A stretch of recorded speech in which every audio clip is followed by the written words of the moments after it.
rematch. 5-7 App State, because teams opted out, decided not to play in bowl, and they had to find some 5-7 teams. So Dow Logan was like, he got the call from his AD. You want to play in the bowl? We'll play in Walmart parking lot. We want to play. So they're about to kick it off. I think it's in Alabama. All right, coming up on the show, we got Clint Sterner at 1:30. Got to talk NFL with him. Another big win for the Texans, beating San Diego. Great game last night. Yeah, Los Angeles I still Chargers. do it too, I do Wes. too. It's stupid. It's been how long? The artist formerly known as the San Diego Chargers. It's easier for me to get the Raiders in Las Vegas than it is the Chargers in Los Angeles, and I don't know why. When you think of the Chargers, like who's like, I always have a player pop in my mind. Dan Fouts. Dan Fouts. Okay, Yep. yeah. I was gonna wonder. I guess mine's LT. LT for the Giants? No, Tomlinson. Oh, Yeah. Oh, Ladanian. I was there when he got inducted to the Hall of Fame. Oh, that yeah. was the same class as Jerry Jones. Oh, really? Yeah. Wow. He was really good. He was really good. He was really good. And can you believe it, Phil Rivers? Oh, so on. Ladainian Tomlinson in the Hall of Fame, Yes. and Phil Rivers is still playing. Yeah. Well, technically, I guess. Is he? Is He's he a now member of the retired team. again? He's a member. He is present. Oh, man, you got to give him kudos. Came back. I was thinking about They're this they're morning. playing tight games. Look at who they played. At Seattle, Yeah. who could be the NFC #1 seed. Yesterday they had Jacksonville, who's one of the hottest teams Yes. in the league. And the week before that they had they played 2 weeks ago, Green- last week. It they was a were in great Seattle, game. right?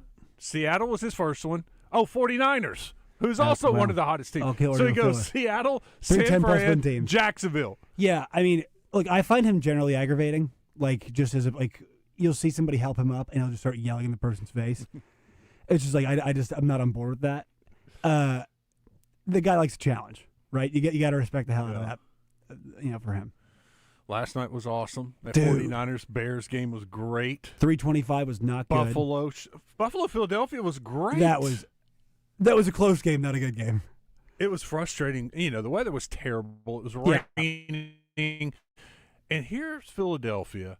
In the first half, they were running the ball with Saquon. He had 60-plus yards in the first half. Second half, it was like, I think we're going to throw it. Why would you Not do very that? successfully. Especially against the Bills' defense, Yeah. who's had some problems stopping the run. That Philadelphia team is head-scratching. They have so much talent on offense, and for them to sputter around like they are. Well, it's like they either target A.J. Brown twice or 22 times. It's like, I felt like they targeted him. I mean, and at some point, like, he is really hard to stop just because he's so physical. He's such a good route runner, Yeah. so fast.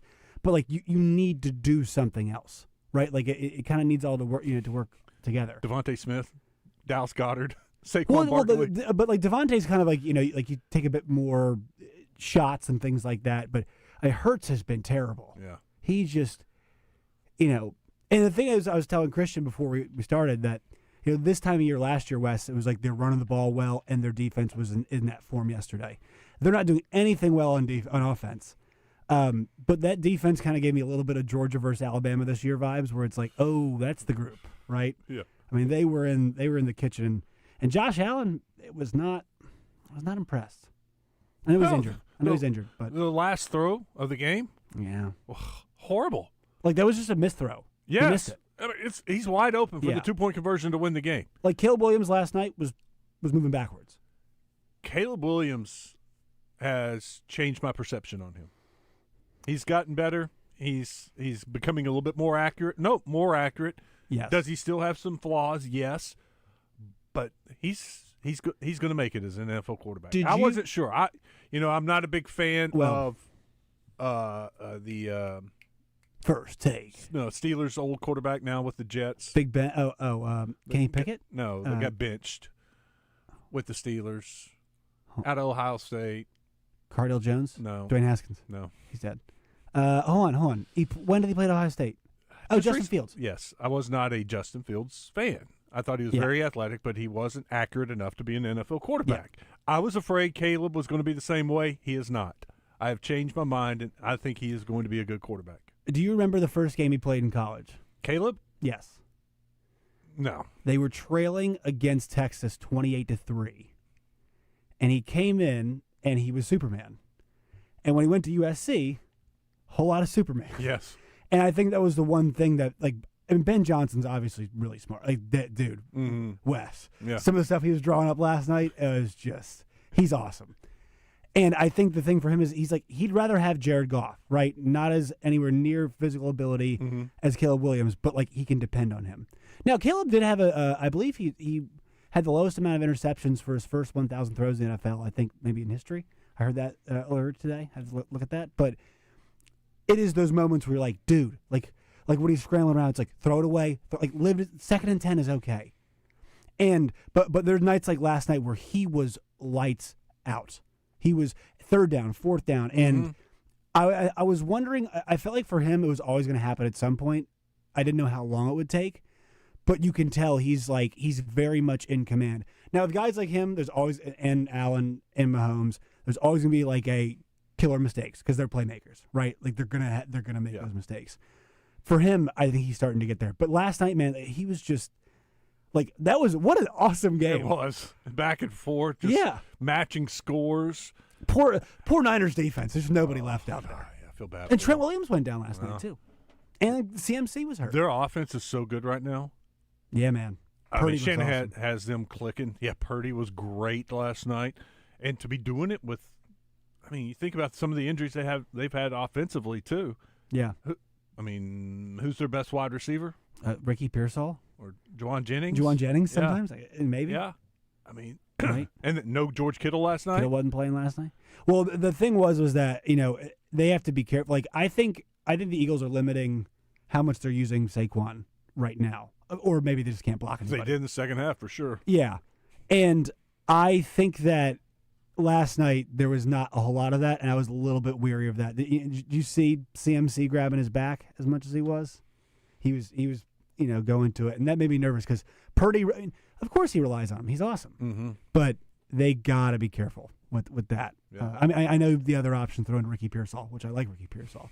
But and Purdy was fantastic. That run he had, and I thought Collinsworth nailed it. Yeah, when he scrambled around and threw it back to the big fullback, Kyle Juszczyk. That was awesome. He's like, man, if that had been Mahomes, the place would be going crazy. Did anybody have more fun yesterday than Chris Collinsworth? He was awesome last night. He and Tirico are great. Yeah, but he was having a blast. I think we all were. Yeah. Especially after the defensive battle that we had in the 3:30 Americas. You call it game defense. I call it poor execution.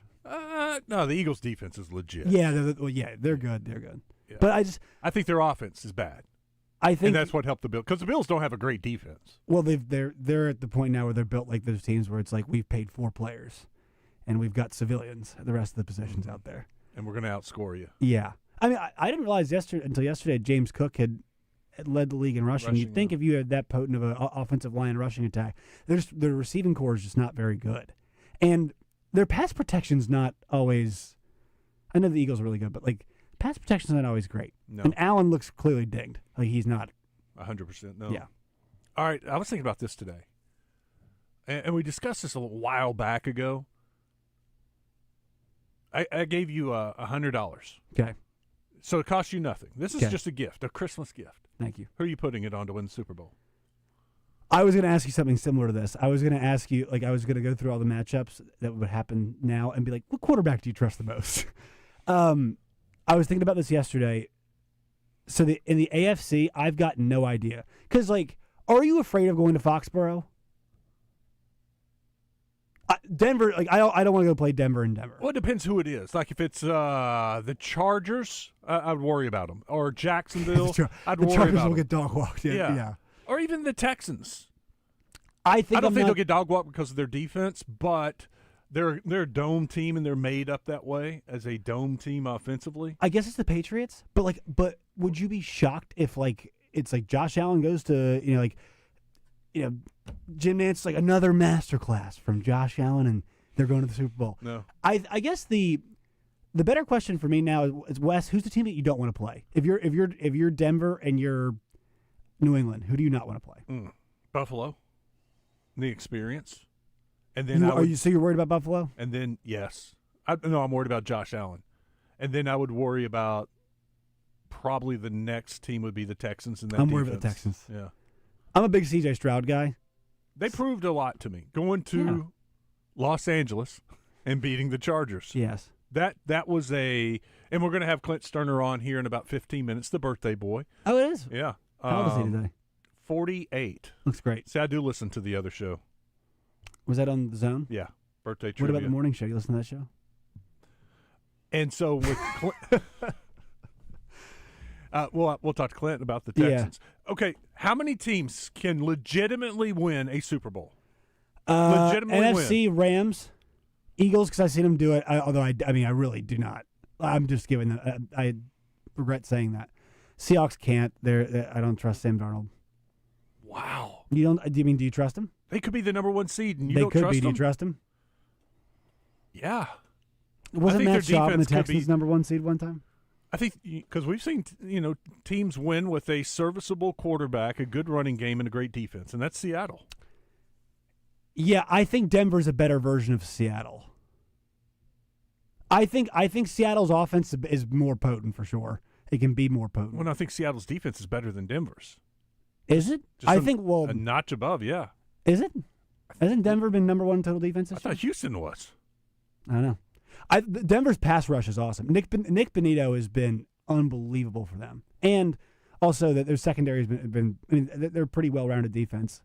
Plus the coach too. Like, I'm not a huge Sean Payton guy, but he is a darn good football coach. Mm-hmm. This is the thing, Wes. All right, NFC. How many teams do you think? I got 5. How many NFC teams would you not be shocked to see in the Super Bowl? I wouldn't be shocked with Seattle. Okay. I would not be shocked with Chicago. Okay. I would not be shocked with Philadelphia. Okay. I would not be shocked about San Francisco or L.A. Okay. I don't see Green Bay with I would be everything going surprised there, about or Carolina or Tampa Bay. San Fran worries me because of how injured they are. Yes. Especially Trent Williams is out. But that offense is clicking like no other. The last 3-4 weeks now has been incredible. You will not find a bigger Kyle Shanahan fan than I as a Washington fan. He wanted the draft Ryan Tannehill. They gave him RG3, designed a great offense, and they hired a lot of great people around him. So he is a very, very intelligent, very smart coach. He gets the most out of everybody. He's very, very good at that. Yeah, I'm just concerned about their health. And the Rams totally could, yes, 100%. I guess if Seattle gets home field, right? Yeah, I mean, maybe. I just don't trust Darnold. That's what it comes down to for me. Because the number of things that had to go right for them to win that game against LA last week. They got another chance to prove it next week against San Fran. They win that. It's on the road, right? San Fran's at home, right? And what a just boombox of a division. I mean, that is. They could all be tied at 13-4. Yeah. If it all goes. And meanwhile, in the NFC South, it's like we could all be tied at 8-9. It could be even worse, right? Yeah. If Atlanta wins out.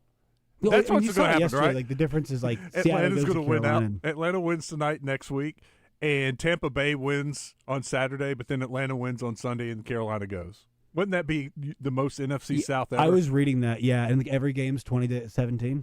Yeah, that's what's going to happen. And a great team is going to have to go there. Who's playing the Saints? I guess it would be, right? Does that game matter at all next week or no? Well, if Atlanta wins tonight and on Sunday. They're going to have to do like the Friday Night Lights coin flip to figure out who's going to win that division. Well, Atlanta's out. They've already been eliminated. Yeah, they're out. And so because of a 3-way tie, that gives it to Carolina. Well, Carolina. Carolina could lose to Tampa on Saturday, and if Atlanta wins today and Atlanta wins on next Sunday, Carolina would still go. Do we think Raheem Morris is the coach next year for the Falcons? I do have a thought on tonight's game. I like the over a lot. Yeah. I think it's going to be a high, and it's 49.5. Yeah. But I could see this being 56, almost not quite to the extreme of last night, where we had 80 points scored. Yes. I could see tonight being very high scoring game. It's funny. Puka Nakua's hit that territory for me, where it's like A.J. Brown and T.Y. Hilton. It's just like they're just open. Always. I'm not sure. I don't know how it happened, but like they are wide. He is wide open like every play, and Stafford is locked. Did Stafford? It's kind of along the Caleb Williams thing. Like he's coming into his own now. We knew Stafford was good, but even after surgery, West at the age of 38, he's playing his best football of his career. period. Because he gets it. He sees it. He know you're not going Yeah. to fool him. He has seen everything. Yeah. You can try to disguise the coverage. Yeah. He's all over it. Yeah. And he knows where to go with the ball exactly when he figures out what you're doing. It's like the synergy between him and the coach too. Those guys are seeing the same thing. They are, and Devontae Adams, I think does not get enough credit for how good of a receiver he is. Like just how the connection he builds with quarterbacks and the level of trust they have for him. I know he's older now, but I think that's the right kind of guy to be playing with him on the opposite side. And Nakua, obviously, when his brother's not stealing the vehicle of Adu Thero. Great player. Finish the thought. How many teams in the AFC can go to the Super Bowl? Patriots? Yep. Man, I can't see, but my mind does not allow Bo Nix to be in a Super Bowl, so I'm not going to go Denver.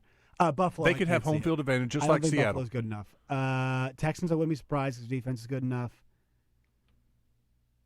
Yeah, I would say no on the Chargers, no on Pittsburgh or Baltimore. No, because if the Chargers have to go east, they're great. Yeah, I agree. They're a totally different team. We just disagree. I think Buffalo could go. I think Houston can go. I think Denver could go, and I think New England can go. You don't think the Steelers could rip a few off? No. Well, they could, but they're not going to rip off 3. That was bad. That was very bad yesterday. Yeah. All right. Here's the plan. Clint Sterner here in about 6-7 minutes. Richard Davenport at 2:10 because the portal opens Friday. And we didn't get Richard on last Thursday. And this Thursday we're also off. So I wanted to get Richard on here to give us a pre-portal primer. Like that, little alliteration. Arkansas did have a third-string quarterback go into the portal today. What's his name? Trevor Jackson? I don't even know. He was from Florida State. Was it Trevor Jackson, the quarterback, third-string quarterback that went in the portal? Sure, Wes, that sounds right. Yeah. Anyway. I didn't know who he was. Yeah. I did not know of his existence. And it's not me trying to demean the kid. I just didn't know. Yeah. Well, he was third string, and he was fighting off Grayson Wilson. There was a battle for third string. He had the or next to his name. Yes, I think so. So, no big deal. You also had Blake Cherry, backup offensive lineman, a deep snapper. So they've lost a couple of guys to the portal, but Arkansas did get the commitment of a junior college defensive lineman today. He was previously committed to Memphis, decommitted, visited Arkansas this weekend, committed to Arkansas today. Interior or outside? Looks interior to me. He's like 6'3", Looks 300. interior to me. He is squatty. I got to look up his nickname. It has something to do with being a large Johnson, man. something like that. Yeah. And what was the other? The Cam Coleman, the wide receiver from Auburn. I like a lot. That dude's really good. He's a stud. Remember, he had the great catch against Arkansas. He had the hip catch. Yes. Yeah. That was fantastic. He was covered well and still made it, and you're like, okay. And a real saint that he put up with both Ashton Daniels and old Jackson Arnold for an entire year. That must have been a lot of fun. Dude hasn't played with the quarterback yet. He's been injured both seasons. He was at Georgia. Was he at Georgia Tech before? No, he's an Auburn kid. Was it Auburn he's the entire from time? Phoenix, Alabama. I think Singleton was the other kid they have on the other side. Might be transfer. No, he played last year as a true freshman. Yeah, he's good. He was, and so I looked it up. His wide receiver coach. If you watched that Any Given Saturday, the SEC thing. Yeah, it went into depth talking about his recruitment and being at Auburn, and just as a freshman getting over the hump, and the psychological part about it. And his wide receiver coach meant a lot. You could tell they were very close. The wide receiver coach is now at Florida, so. Look for Florida to be a player. I think A&M could be a player because he was committed to A&M and flipped, went to Auburn at the last minute. I think that's two places to look out for Cam Coleman. And you saw how well the two receivers, the transfer receivers, did at A&M. Yeah, Concepcion especially. I mean, he was. One's leaving, one's coming back. Yeah, I forget which one. He signed a record deal to stay at A&M to be the highest paid receiver at A&M ever. I saw the tweet. I'm like, what are we doing these days? Every time against Arkansas, they threw the ball to Concepcion. I was like, wow, he's really open. It was kind of a twofold deal, right? A little bit of accountability on both sides. But yeah, I think I think the portal stuff's obviously playing out now. I'm excited to get some movement. I want to start hearing about these quarterbacks. Mm-hmm. Because they're all kind of waiting, and we have not had any word yet. Speaking of quarterbacks, Marty wants to talk about Bo Nix. I put him on hold. So he was saying two things. He was saying, why do we hold Mahomes in such high esteem, and why not Bo Nix? Why could Denver not do it? And I'll tell you what, I watched that game against the Packers a few weeks ago. Mm-hmm. They did a great job of scheming stuff open. And Bo's got he's got a great arm. Mm-hmm. And when he can see it, but like the thing is that, like, do you trust him with 2 minutes left? You got to go 80 yards, no timeouts. Now, they have not been in that spot a lot this year. Yeah. But I think he can. I think he can win a Super Bowl. The Jags like walked Cortland the dog Sutton on him 2 weeks ago. That was concerning. I like Cortland Sutton. I think he's got a couple. Oh, Cortland Sutton's very good, yeah. And then is Surtain hurt or is he playing? He's missed some time. That guy's good. Finish with the number 1 seed, you get a bye. You get a lot healthier. Could that help San Fran win on Saturday? Get the bye. Oh, if they win, they're the number 1 seed. Oh my God, nobody needs that more than them, right? All of them. I mean, Trent Brown, Christian McCaffrey, Trent Williams. Yes. I think that would be very beneficial for them. Yeah. All right, let's take a break. We'll talk more NFL with Clint Sterner. He's coming up next. Richard Davenport at 2. Got what's trending at 3.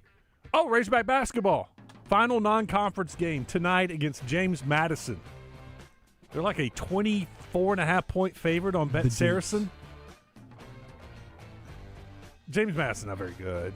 It should be a blowout, but I don't know. They're not good anymore because Mark Byington was their coach and he went to Vanderbilt 2 years ago, so it's kind of a little bit of a tough situation there. They're 0-2 in the Sun Belt.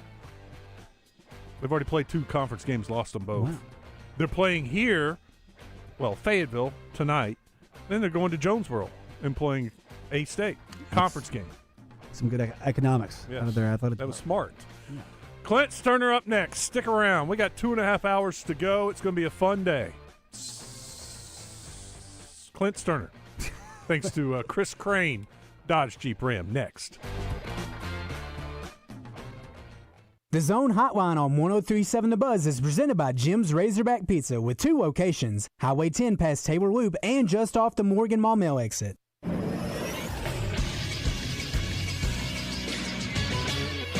This is Sports Center. Yesterday in women's college basketball, Arkansas State beat Arkansas 81-72 to hand the Razorbacks their 4th loss in non-conference. Conference play opens up this week as Arkansas starts with a tall task against 12th-ranked Vanderbilt on New Year's Day. For Arkansas State women, it was their 9th straight win. They're already 2-0 in the Sun Belt Conference. They'll get back to conference play on New Year's Day as well against Southern Miss. The Arkansas men will be in action tonight for their final game before conference play as well as they host the Dukes of James Madison. It's the first ever meeting between the two teams. After this game, Arkansas will open up Conference Tennessee on Saturday. Tip for tonight's game is set for 7. It can be streamed on SEC Network Plus. Radio coverage can be heard on The Buzz. I'm Christian Weaver with The Buzz Radio Network.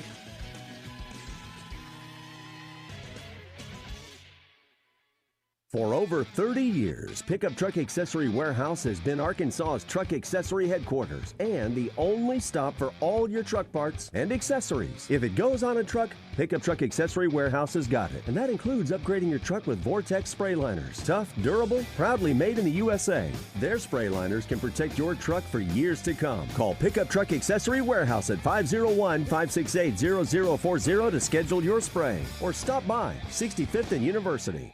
We got the big deals at the Big Lock. The Big Lock Benton. It's the wrap-up the year sales event at the Big Lock. Chris Crane, Dodge, Jeep, Ram, and Benton. Get our best deals of the year on Ram 1500 pickup starting at just $34,900 or up to $14,000 off new Ram 2500 pickup trucks. Don't miss the wrap-up the year sales event at the Big Lock. Chris Crane, Dodge, Jeep, Ram, and Benton or chriscranecars.com. The Big Lock Benton. Stop and shop at our Conway and Little Rock showrooms. That's Hawks Homes, has been serving Central Arkansas since 1986. Is Arkansas's #1 sales dealer. Volume purchasing power enables us to offer our customers the best prices on the highest quality homes. See the world's largest double-wide and single-wide homes, triple-wide homes, and even a quad. You dream it, and we'll build it for you. We're the only manufacturer and modular dealer that can build your custom home from your plans. Check them out online at hawkshomes.net. Whether it's day or night, hot flashes due to menopause can be unpredictable. That's why there's Veoza, a prescription treatment proven to reduce the number and severity of hot flashes day and night that can start working in as early as 1 week. Based on clinical studies measuring efficacy at 4 and 12 weeks, individual results may vary. Talk to your healthcare provider about what this may mean for you. For moderate to severe vasomotor symptoms or hot flashes and night sweats due to menopause. Veoza can cause serious side effects, including liver problems. Your doctor will do blood tests before and during treatment. Stop Veoza and call your doctor if you have symptoms of liver problems, such as feeling more tired than usual, decreased appetite, nausea, vomiting, itching, yellowing of the eyes or skin, pale stool, dark urine, or stomach pain. Don't use Veoza if you have cirrhosis, severe kidney problems, kidney failure, or take CYP1A2 inhibitors. Ask your doctor about Veoza. To learn more, call 1-866-239-1637 or go to Veoza.com. That's VEOZAH.com. Paid for by Stellus Pharma. Check out the new clothing at Bell & Sword in Conway. A new cricket polo with Razorback logo, button-downs, vests, sweaters, slacks with UCA or Arkansas gear from Johnny O and Peter Millar. Great staff, fantastic service. Bell & Sword, the only Central Arkansas men's store with a tailor on staff to fit you. So go now to Bell & Sword, 1011 Oak Street in Conway on Facebook and Instagram. We all make plans for the future, but car accidents, break-ins, and unexpected fires can disrupt those plans. At Shelter Insurance, our agents help design insurance plans that work for you and help protect what matters most. Shelter Insurance. We're your shield. We're your shelter. See Shelter Agent Kyle Stone in Pine Bluff, Paul Killingsworth in Cabot, or Chris Allen in Stuttgart today.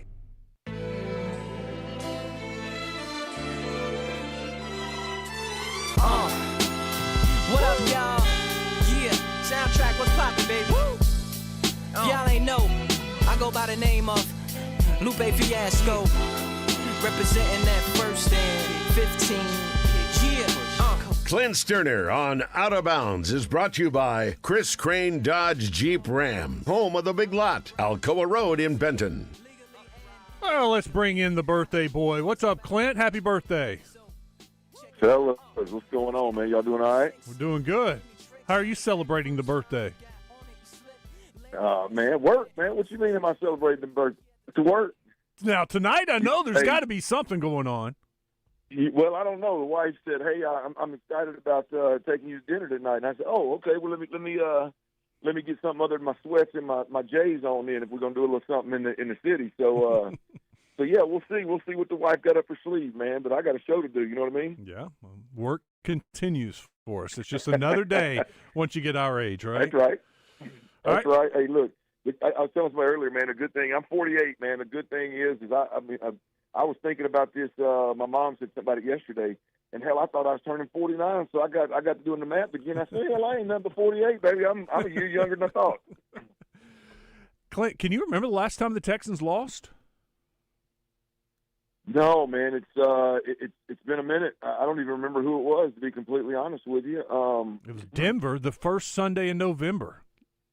Yeah, it was Denver. 15. It was a 15 game, and I think they kicked the field goal late after Bo Nix had a little scramble. He slipped through a pressure and scrambled and got in field goal range late, if I remember correctly. Mm-hmm. But yeah, man. They're playing really, really good football on the defensive side of things, obviously, which gives them a chance every week. And you know what we're seeing, guys, is with the Texans is just how good this defense is and how little they need to actually win games. I mean, you look at this offense, and this offense was terrible other than the first half of the first quarter, with two scripted plays that they had seen weaknesses where their safeties will jump down, and then when they play their zones, instead of staying deep, they'll jump down, and you can really take advantage. If your quarterback can get time, you can take advantage and throw it over the top, and they did that twice. And then beyond that, when it came time to call plays off the cuff and when it came time to adjust in the moment, the Texans were awful offensively. And once again, pressure was a problem. But I tell you, with this defense, when you watch the Texans, obviously the defense is great, and if you can get to 20 points, maybe less, but if you can get to 20 points, the odds are you're going to win that game. And what they've done well enough is they've had a hot flash at some point during the game. which gives them a couple of points. And then their field goal kicker is absolute nails from 55 all day long, 55 plus really, but 55 all day long. Inside of that, he's money. And then that little running back they got, which all Arkansas fans will remember him when he was at Mississippi State. But he moved on to USC, and now the Texans have him. It's Woody Marks. And they started out, they're playing him more and more and more as the season's gone along. And what he's able to do is the box scores don't tell you much. The averages don't tell you much.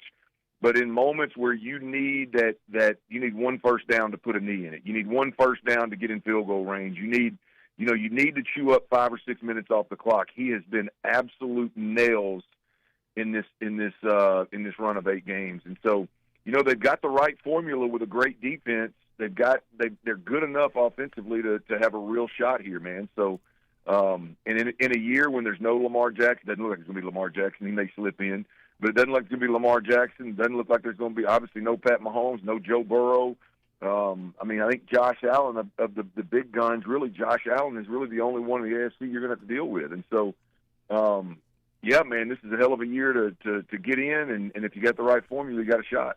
I just looked it up. So the first 5 one-score games of the year the Texans played, they lost.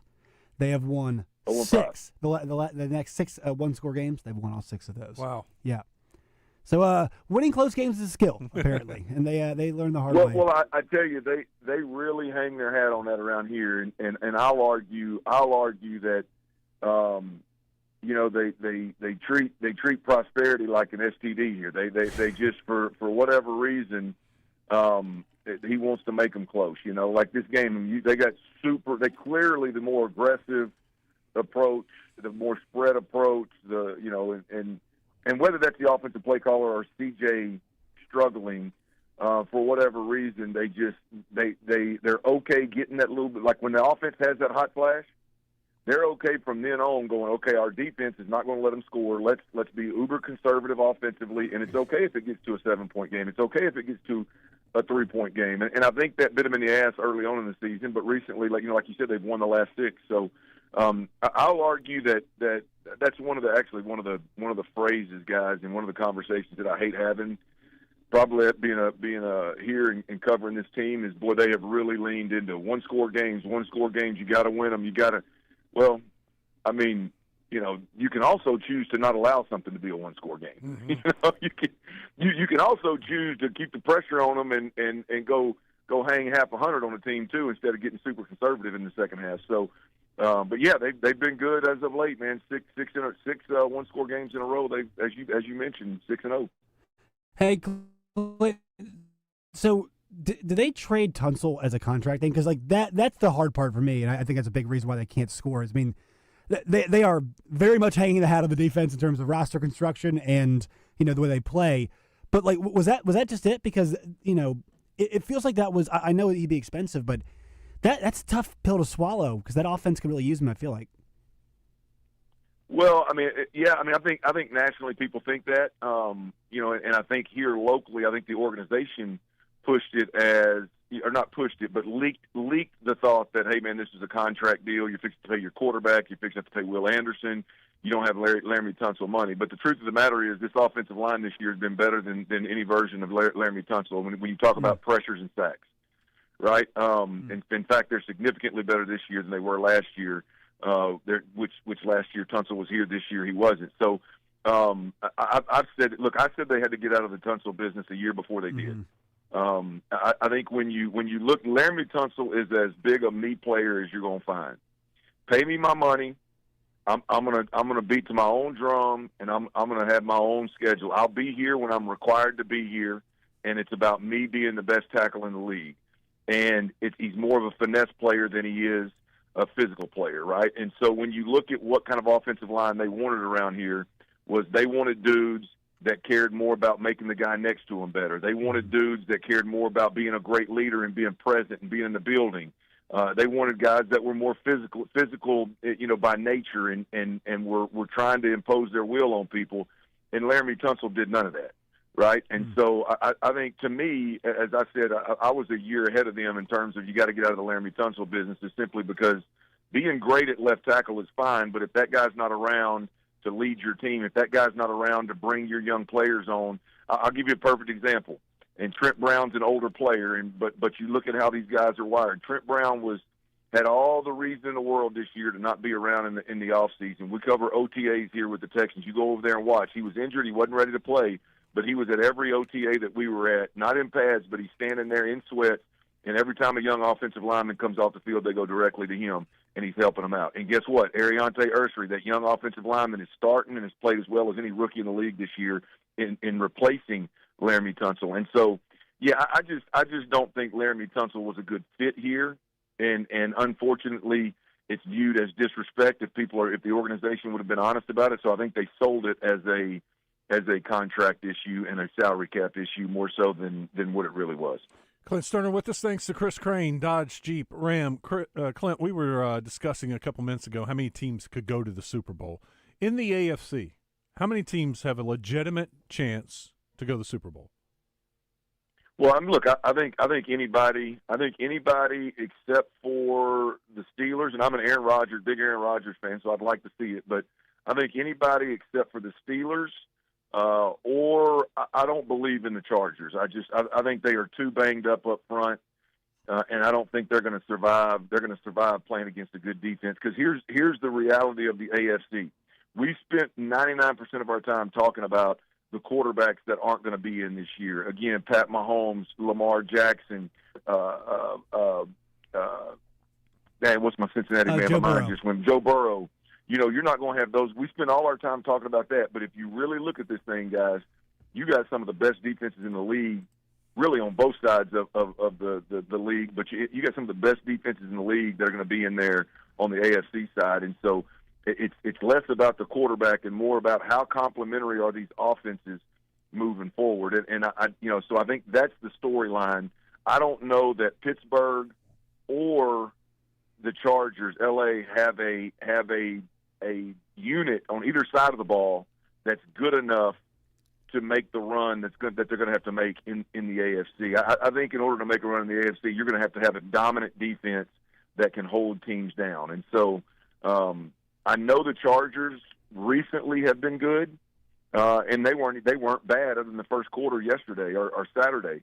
But I just don't think they have the horses on either side of the ball. Man, their tackle issue has been it's been unbelievable. They just can't protect their quarterback at all. So I think the story of the AFC guys is more about which offense can be complimentary enough to give their team a shot to win. Is that Denver and Bo Nix? Is it C.J. Stroud and Houston? Which one of these teams can do that? And so that leaves, what does that leave? 5 other teams that I think are capable? Yeah. I want to, because Clint, obviously you played, but also covering it. I was thinking about this last night with Caleb Williams because there was so much to do about, is he coming along? Is he good yet? And, you look like across the league, like think about guys like Jared Goff and even like Geno Smith now. Are we just like, period, too impatient with quarterbacks and coaches? I feel like as a media and also as fans, we're just too impatient with football in general because, Caleb Williams, like, ton of talent, and it's not surprising that he had a game like that last night. He's got to do it consistently, but like that kind of felt like his coming out party. And, it's like it's some huge narrative shift, and I feel like it shouldn't be that way. I feel like we're not patient enough with some of these guys. Oh well, I mean, it's not just us. I mean, hell, it's the league, right? I mean, it's these guys that are drafting guys and just plugging them in and playing them, even though the supporting cast stinks, right? I mean, the story about when you look at Caleb Williams is, look, nobody's going to consistently be good. You can have flashes with these crazy tangibles that some of these guys have whether it's athletic ability, arm talent, but nobody's ever going to be consistent if you don't have a good supporting cast. If you don't have a good play caller that can overcome, that can have answers for pressure, that can overcome some deficiencies, then you're going to struggle, right? Odds are you're going to struggle as a young quarterback anyway, but if you don't have a play caller that's a weapon on the sideline, you're going to struggle even more. If you don't have an offensive line that, forget about being like uber talented, just can communicate and have seen the looks before and can sift things out and protect the quarterback, then you're going to struggle if you're young. If you don't have any semblance of a run game, even if it's just a complimentary run game, you're going to struggle as a young quarterback. And the moral of the story in Chicago is look, here's what they did, man. They brought in an offensive-minded head coach who is one of the best play callers, best schemers in the game, so he now has that advantage. They paid two of the best offensive linemen in free agency, a center and a guard, and brought some other guys in, but those two guys really solidified what they had going on up front in the pass protection game and the run game, and they already had some pieces on defense. And so, it's funny, you put good, competent pieces around a good, talented young quarterback, and that kid can go out there and play. Look, the truth about Caleb Williams, and we can talk about him painting his nails, and we can talk about him hugging his mama on the sideline at USC, but the reality of it is from a tangible standpoint, he's the closest thing to Pat Mahomes we have in the game. I'm talking about stylistically, the way he plays the game. I'm not saying he's Pat. I'm not saying he's going to win national champions, win Super Bowl titles. But what I'm saying is when you stylistically watch him play, the throws he can make, as loose as his arm is, the arm talent with enough speed to be effective in the run game. He's the closest thing to Pat Mahomes that we have in the league when you watch him play. Can he win at that rate? I doubt it. But can he go win a Super Bowl? Possibly. He's a hell of a player, and they got the pieces around him. Clint Sterner with us, thanks to Chris Crane, Dodge Jeep Ram. Same thing on the NFC. I got 5 teams that could go to the Super Bowl, 5 of the 7. You still you good with that? Who you got? You got obviously the Rams, the Eagles, the 49ers, the Seahawks. Those are 4. Who else you got over there? Bears. Is San Fran too banged Bears, up, though? I feel like San Fran's too banged up.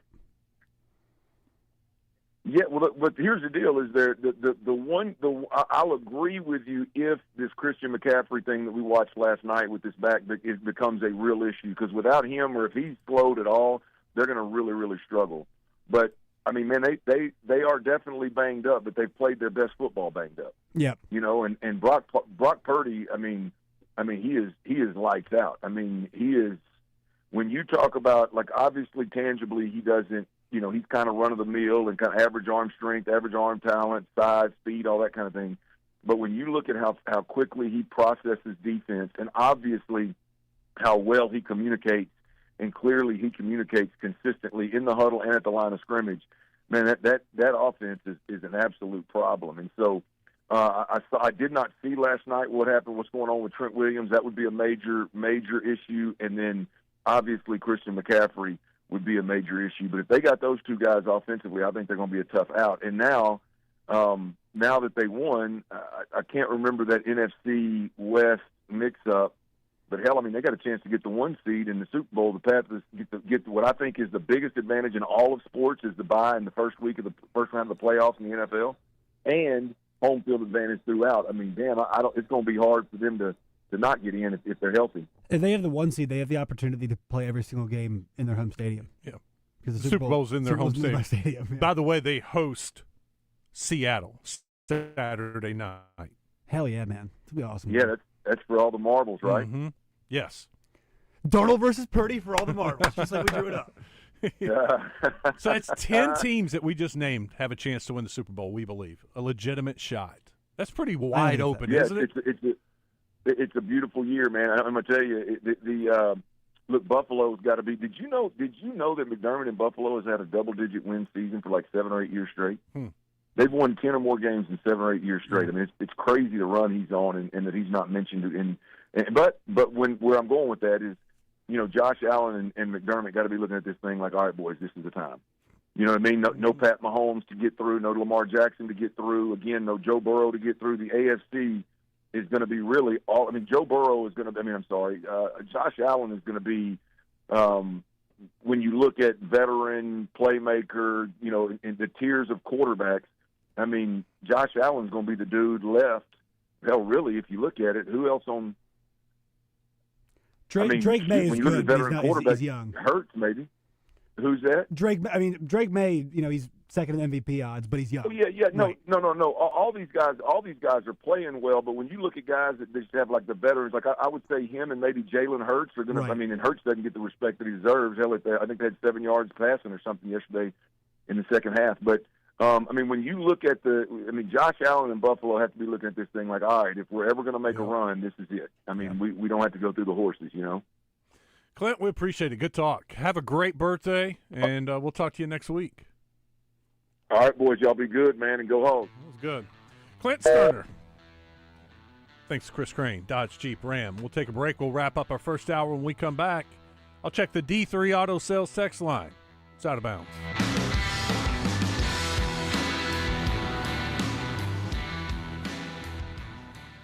Looking for your next ride? Come on down to Hubbard Power Sports, your local, family-owned Can-Am and Sea-Doo dealer. We've got the latest and greatest Can-Am ATVs, side-by-sides, and spiders to power your weekend fun. And right now, get up to $3,500 off in rebates, plus in-store discounts, or financing as low as 0.99% on select models. Whether you're hitting the trails, working the land, or cruising in style, we've got what you never even knew you needed. On the road, on the water, or in the trails, we've got the ride for you. Willie D's Dueling Pianos has not moved yet. They're still rocking right here in the Little Rock River Market. Dueling Pianos upstairs, DJs downstairs with food and drinks every week. Reserve and learn more at WillieD'sPianoBar.com. Come and get your Willie on. So the body knows that it needs to heal itself, but it doesn't know how to concentrate it and target it into just one area. So that's where we come in. By we, Dr. Ashley Caravelli means the nation's leader in regenerative medicine, QC Kinetics. We put in those treatments, then it sends out like little signalers to your body. We're able to make the body focus on the areas that need the most healing. QC Kinetics has gathered brilliant medical minds like Dr. Caravelli and Dr. Mitchell Shinecup, a pioneer in the field of regenerative medicine, to lead the way in these innovative pain treatments. So at QC Kinetics, we have a whole team working nationwide with cutting-edge research to reach our patients and treat them and know that surgery is no longer their only option. The consultation is free. Find out if you're a candidate. Call QC Kinetics today. Call QC Kinetics, 501-214-5880. That's 501-214-5880. 501-214-5880. With hundreds of vehicles in stock across 6 brands, your next ride is waiting for you at Red River Auto Group. We know that the road ahead is important. Whether it's your daily drive or your next big adventure, the right vehicle makes all the difference. From the reliability of a Toyota to the strength of a Ram truck, we offer vehicles built to last with options for every lifestyle. State-of-the-art technology, unbeatable performance, and the comfort you deserve. It's all waiting for you at Red River. Visit us online at redriverauto.com. Running a business means wearing multiple hats. So if you're like me, you probably started out using your personal phone, taking client calls and texts nonstop.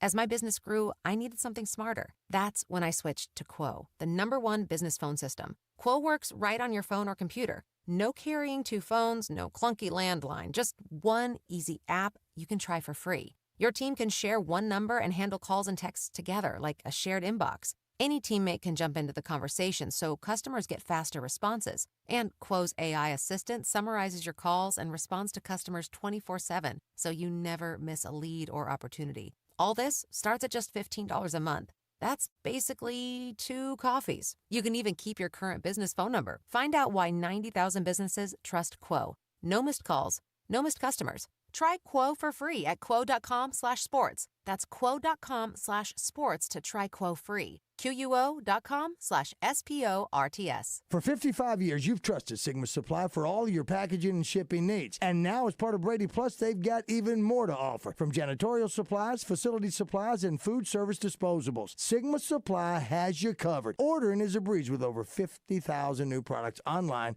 at sigmasupply.com. Call or text sales manager David Breitenberg at 501-617-4600 and ask for the Buzz discount now because it's there. And remember, if you're not using Sigma Supply that is now part of Brady Plus, you've got low-grade product, man. 103.7 The Buzz is your home for Arkansas Razorback basketball. Coverage is brought to you by Blackman Auctions, Arkansas Scholarship Lottery, Malvern National Bank, Edwards Food Giant, Chris Crane Hyundai, and Genesis of Conway.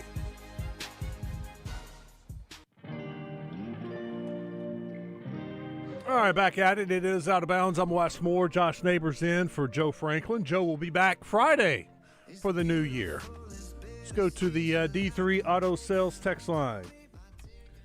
Big Time in North Little Rock says, Wes, do you think that Silverfield might go after the other LSU offensive lineman in addition to Kern? Do you want LSU offensive lineman? That wasn't a really good group. The only one I would say maybe the Mobenga. Yeah. Since it's his brother. Yeah. I could see that happening. But, yeah, this was a bad offensive line at LSU, and no one at LSU is upset that all these guys are transferring because they feel like they can go out and get a better offensive line. They've tried, though, for the last 4. They have not run the ball effectively in years. No. Well, no, the year before that they did, but they all went to the NFL. Remember they had the first-round pick that went to the Giants or Patriots? Big, Ramondre Stevenson went to Oklahoma. No. Big left tackle. Anyway. Oh, Will Johnson.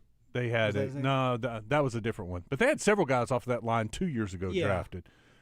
But no, Carius Kern definitely in a heartbeat. I mean, this dude's a true freshman that played 5 games, started 5 games for LSU. No, we'll take him in a heartbeat. Yeah. Mobanga, his brother, I'll take him. And We'll also, see. it won't always look great. You know, like he's still learning how to play, but like, man, you keep giving him reps, keep giving him starts for that. Oh, yeah. You know, you're kind of almost preparing for next year. You know, It's one thing to play as a true freshman as a guard. Yeah. But put him out at left tackle or right tackle. Aliens coming after you. No. Yeah. Do you have a thought on Mr. Irrelevant Brock Purdy would be successful in the NFL? Guys think he is lucky to be taken by San Francisco, a successful program. Who would have thought? Who would have thought is what he's saying. Brock Purdy is proven everybody. I mean, dude, he's putting on a show. The last month, San Francisco's offense has been as fun as anybody's to watch. Yeah. And he's really good, man. We were talking about Jalen Hurts in the break, you know, guys squeezing every ounce. And Purdy was very good at Iowa State. Like, if you know, I was familiar with it because I covered the Big 12, but like, he was not a last place. This was not a Sam Ehlinger type quarterback, right?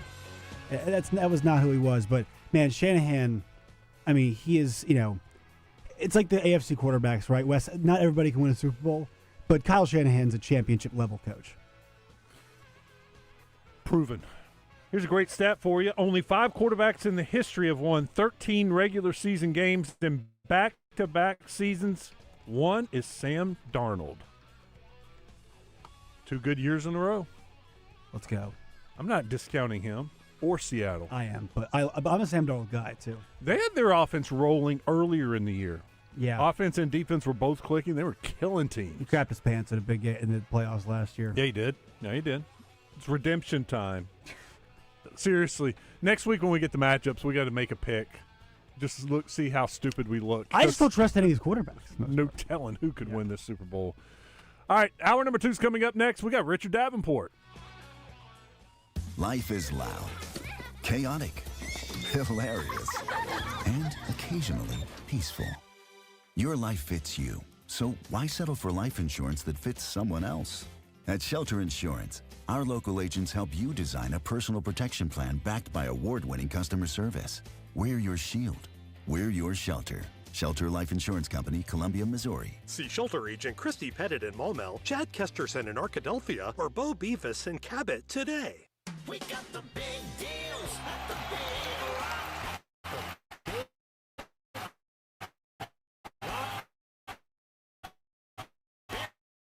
It's the wrap-up the year sales event at the Big Lock.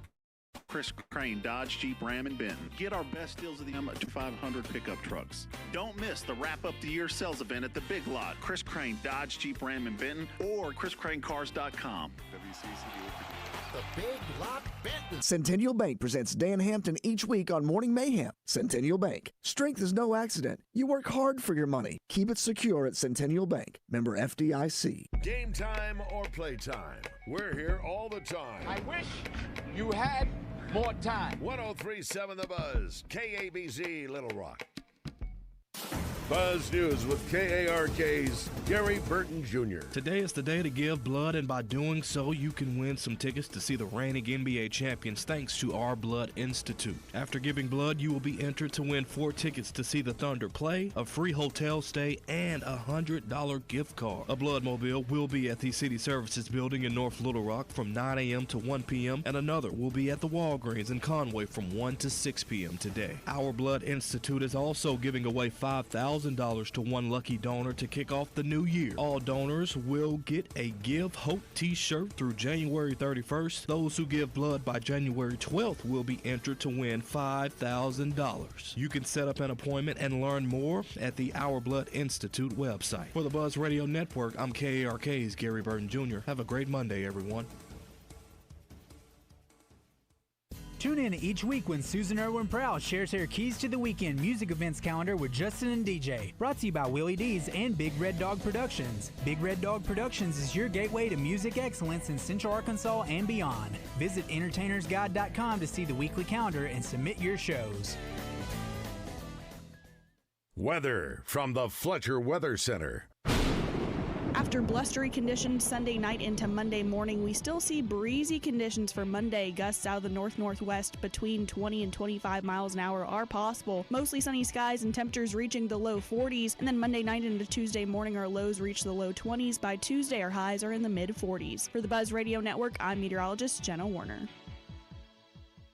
Are you hungry? Something new, $25, all you can eat, sushi rolls, soup, salad, Benihana rice. Come at Benihana's Monday through Thursday. Hi, I'm Trey Reed from the Arkansas Game and Fish Commission, inviting you to join me every Wednesday morning for the latest news from the great outdoors. It's brought to you by Arts Marine in North Little Rock, now under new ownership, but with the same familiar faces and incredible service you've known for years, plus the area's best selection of boating parts and supplies.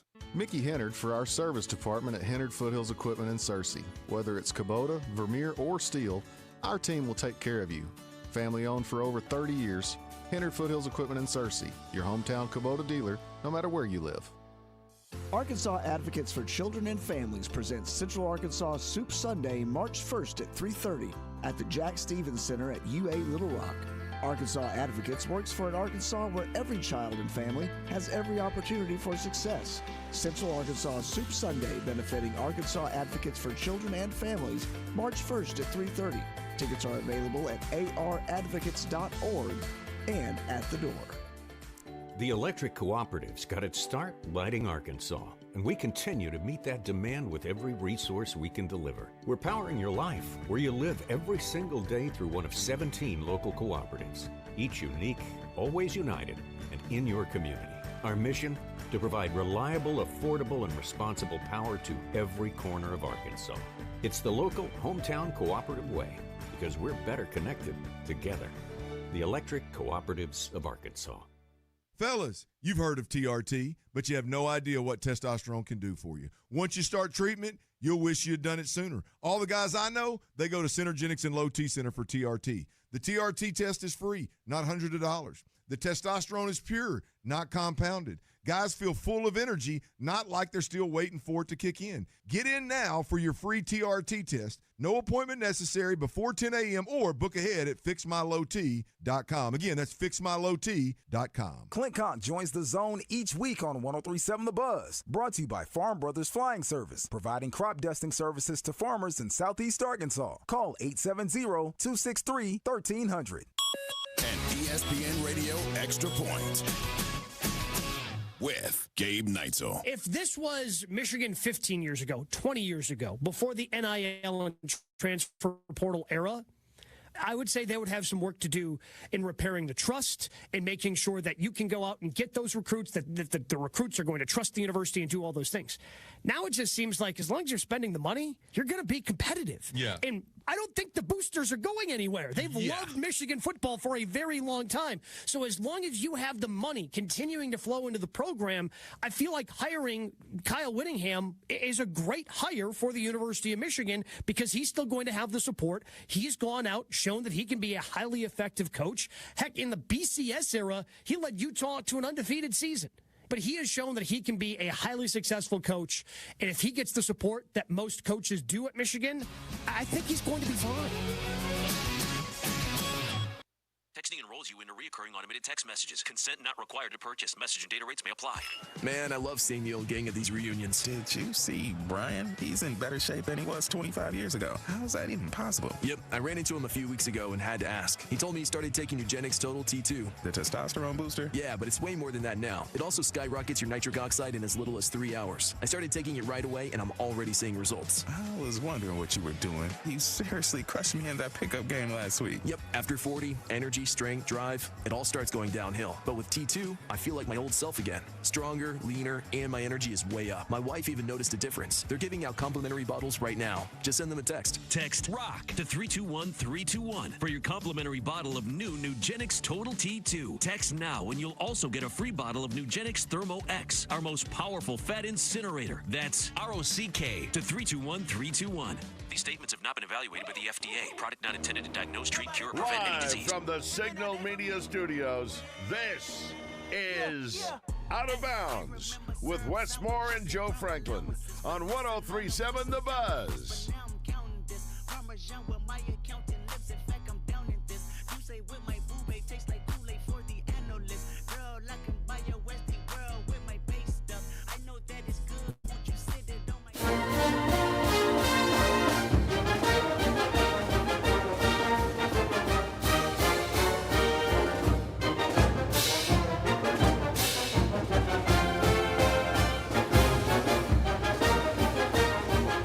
Quick little Razor Hog update.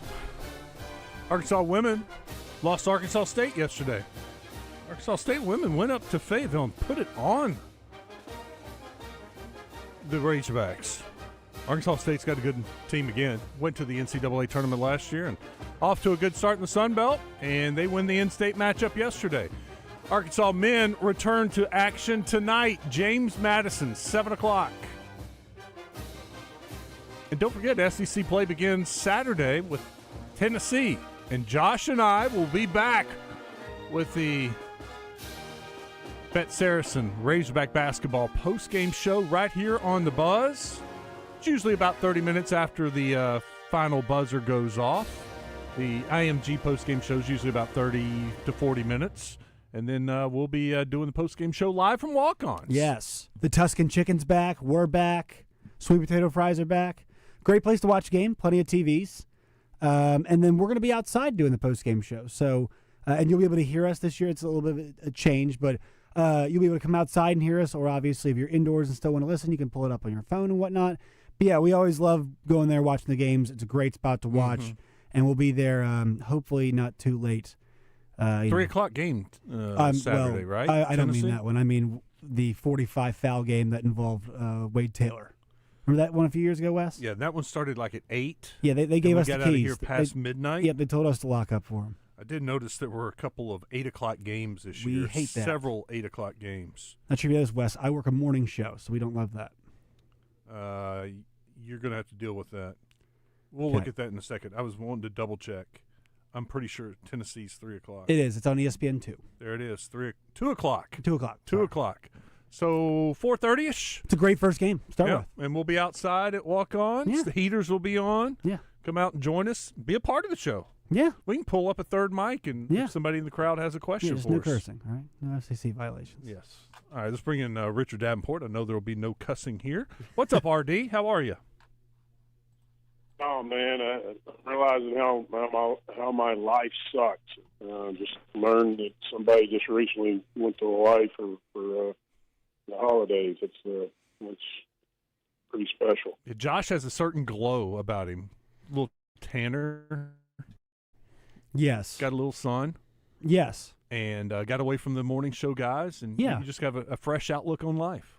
Not sure about that, but it was nice. It was nice to go to Hawaii for a week. Put words in your mouth. Happy birthday to my mama, Joy. Turned 60 this year. So, it was a lot of fun. We're glad we were able to do that. Richard, the portal opens Friday. I don't know if you've heard, but the portal opens Friday. Could get a little crazy around here. We already had a question on the D3 Auto Sales text line. Someone asking if we thought Arkansas might go after some of those LSU offensive linemen that are in the portal. I know they're going after Carius Kern. What about Mobanga's brother? I saw he entered the portal. Yeah. Is that a guy that Arkansas would have interest in because of the family ties? I think you obviously take a long, hard look at him. I'd be surprised if there's not some kind of interest, but at the same time, I mean, we don't know just yet. But because technically, as you said, the portal doesn't open till Friday, so they can't talk to the kids until Friday. But there's probably some communication and other forms going on that a lot of schools are doing, and so we'll see. I'm not saying Arkansas is doing this, but I'm saying some other schools are doing this.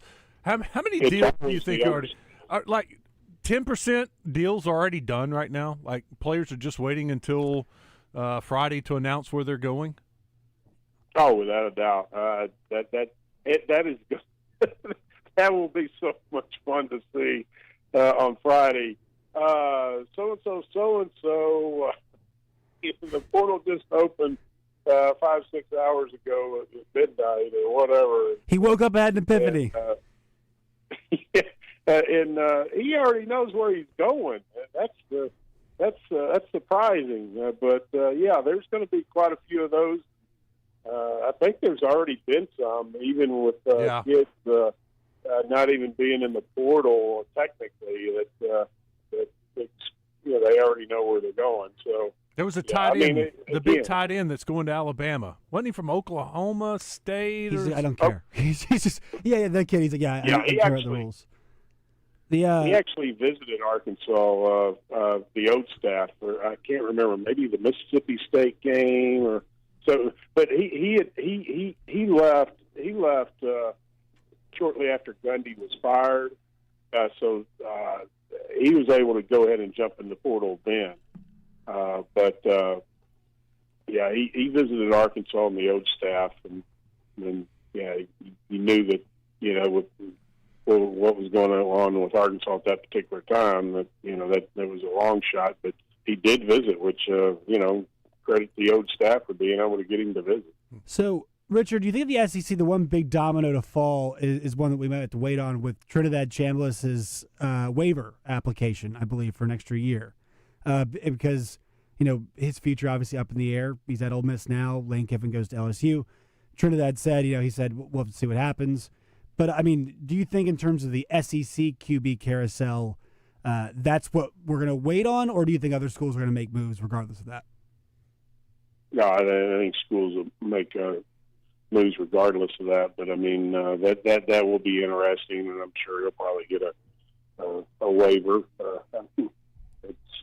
You got basketball guys going from the NBA to going back to college. So it's right now the old system, or just the current state of affairs for college athletics is in the ICU as far as the rules and everything in place and how the system's being operated right now. But hey, you got to continue to do what you can, and the NCAA just doesn't have any say right now. So we talked about the Wild Wild West in the past. It's even more of the Wild Wild West right now. List me your top 5 position groups priority for Arkansas for the portal. Well, I think with the latest movement today with Trevor Jackson, Arkansas losing Trevor. I mean, you got 2 guys on scholarship right now at the quarterback position, so you're going to have to get another quarterback or 2.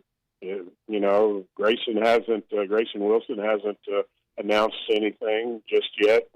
Whether he's coming back, he may not even announce anything and plans to come back. I don't know. We'll see. But I mean, you got 2 right now on scholarship. Usually, you have to have 4.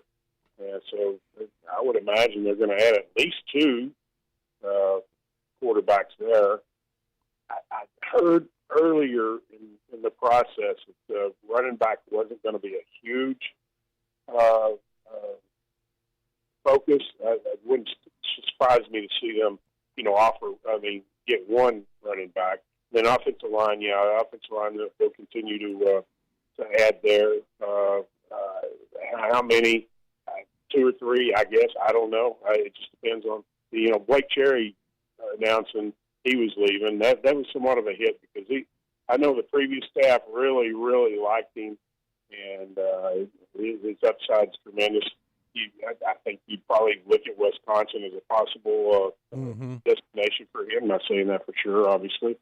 But, I mean, I don't know if there's a position on the team that's not needing, help from the portal. I would think the defensive backfield would also be a focus, and they've already offered a guy or two from Division II, linebacker and at DB. So I think you're probably going to see just about every position impacted by the portal. How did the visit go with the DB from the East Coast that visited with the 10.1 East speed? Coast? Come on, Wes. Be more specific than that.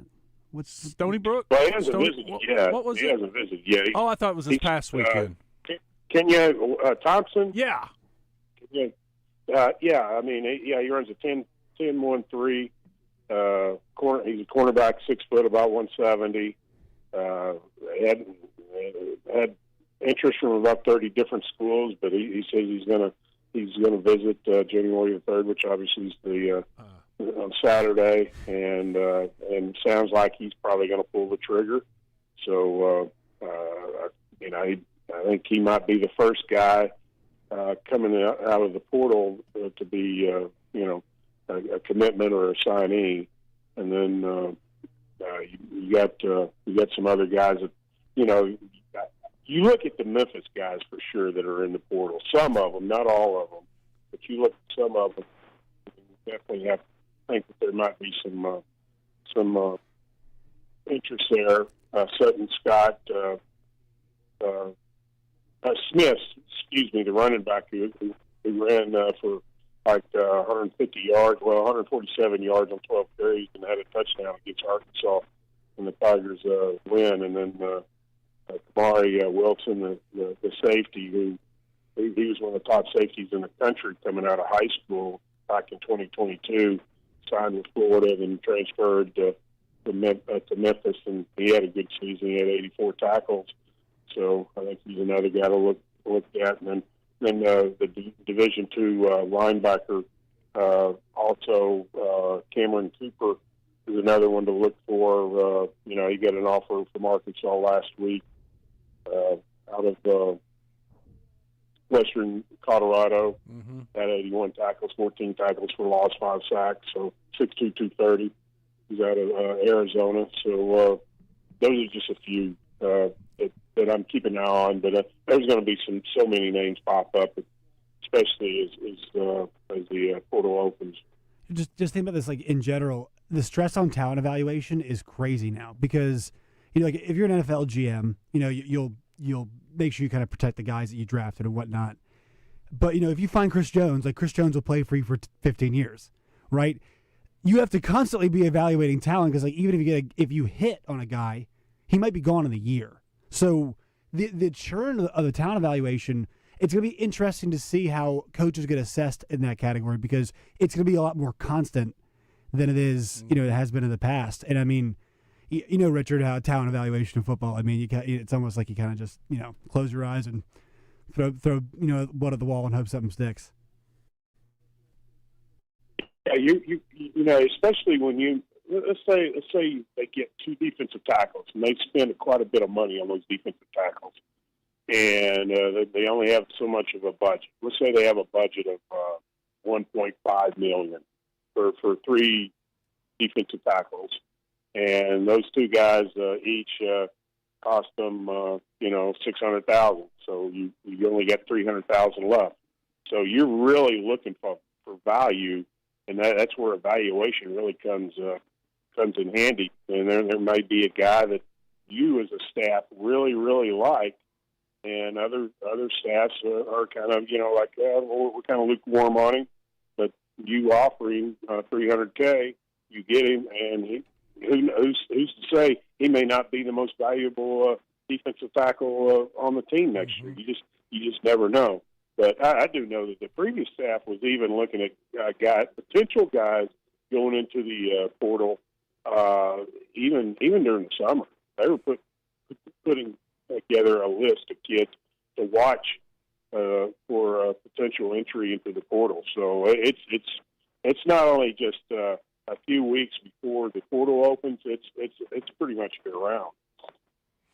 Richard, what about the defensive tackle that signed with Arkansas or committed from the JUCO ranks today? Yeah, he was committed to Memphis before Coach Silverfield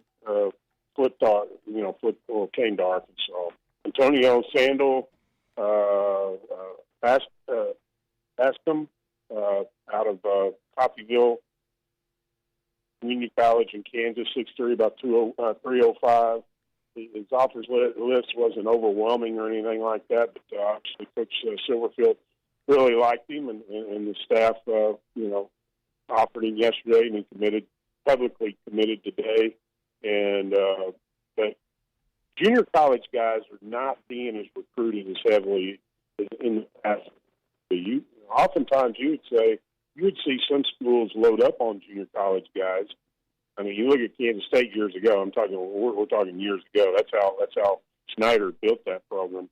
Junior college guys, really, but and then redshirted a lot of them, along with high school guys. But you'd see Division I schools sign 2 or 3, 4, maybe even 5 junior college guys, and now it's rare to see anybody sign a junior college guy. It happens, but it doesn't happen at the rate that it used to.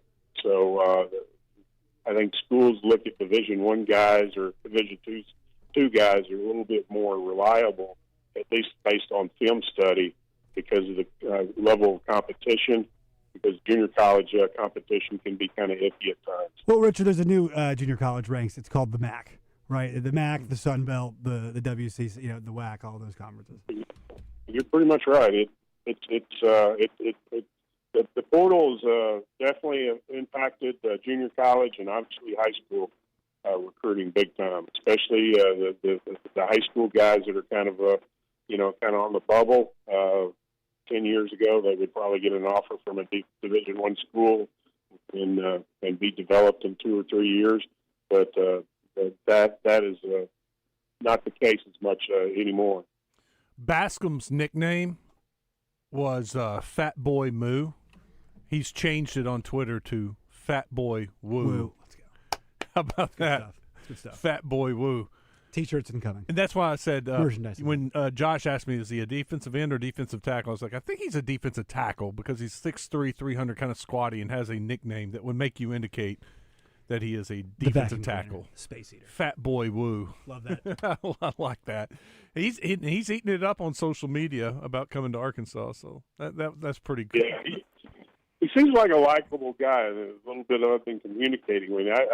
I reached out to him before they offered him to check because I knew that he had been committed to Silverfield at Memphis, and you could tell he was kind of wanting that offer. So kind of glad for him to to be able to get that offer and try to prove himself on the SEC level. I think he's got a little bit of a chip on his shoulder.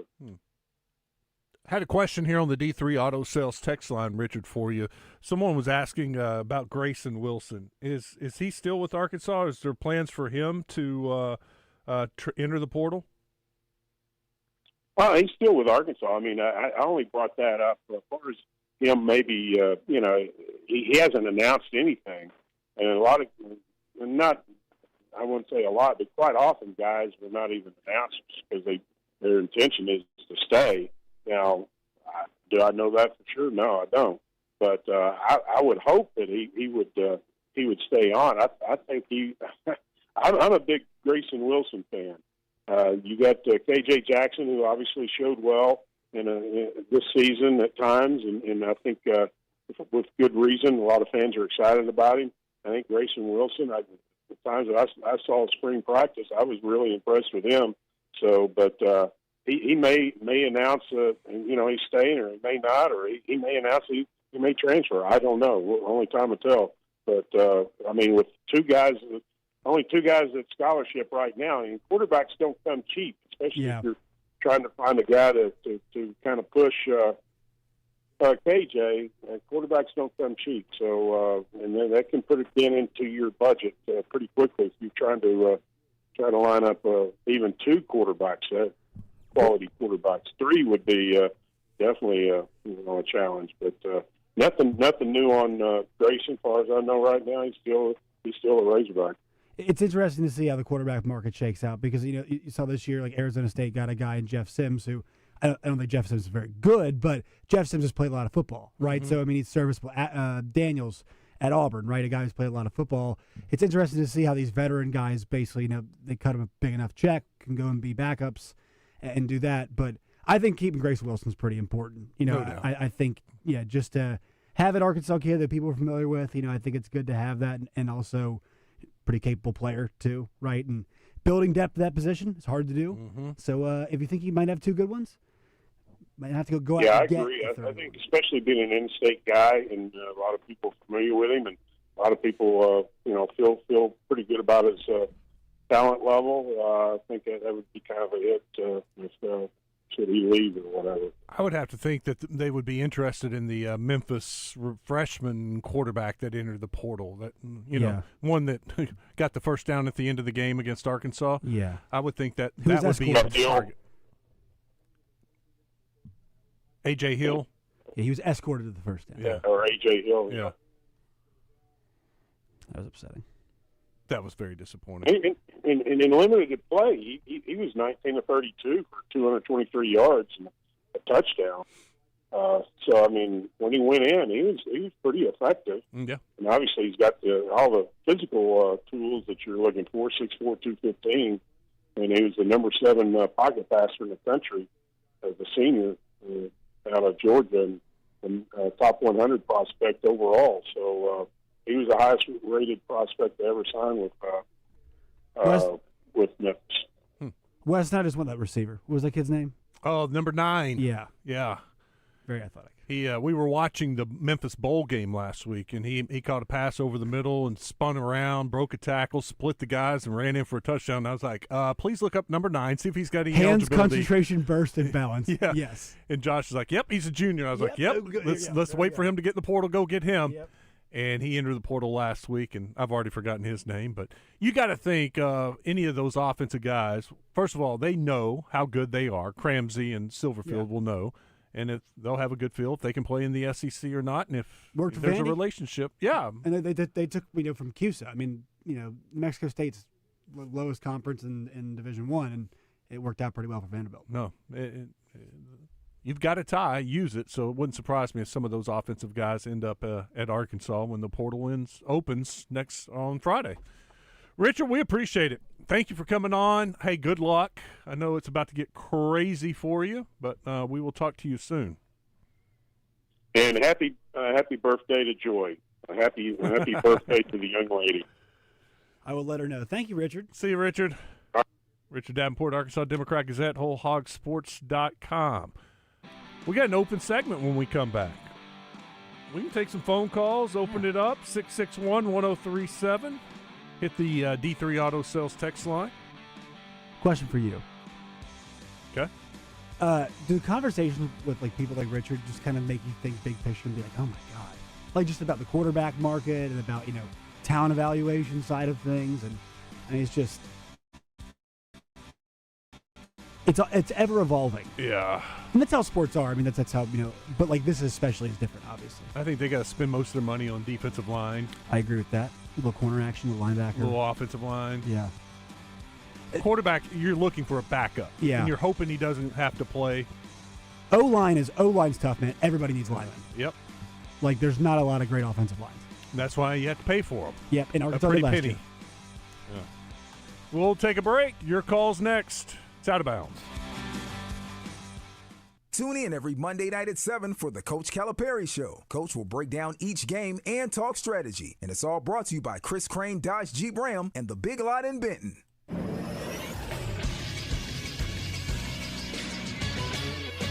This is SportsCenter. In the NFL over this long Christmas weekend, a few more teams clinched their postseason berths. The Green Bay Packers clinched by way of the Lions losing to the Vikings on Christmas, while the Texans got in by beating the Chargers 20-16 on Saturday. Houston started the season at 0-3 and now sit at 11-5. The biggest performance over the weekend was by Ravens running back Derrick Henry, who had 216 yards and 4 touchdowns in their 41-24 win over the Packers to keep their playoff hopes alive. The Steelers did them a favor on Sunday by losing 13-6 to the Browns. Had Pittsburgh won, they would have clinched the NFC North and eliminated Baltimore. Those two teams will play on Sunday Night Football next week for a trip to the playoffs. And tonight in the NFL, the Falcons will host the Rams at 7:15 on ESPN. Radio coverage can be heard on 106.7 Buzz too. I'm Christian Weaver with the Buzz Radio Network.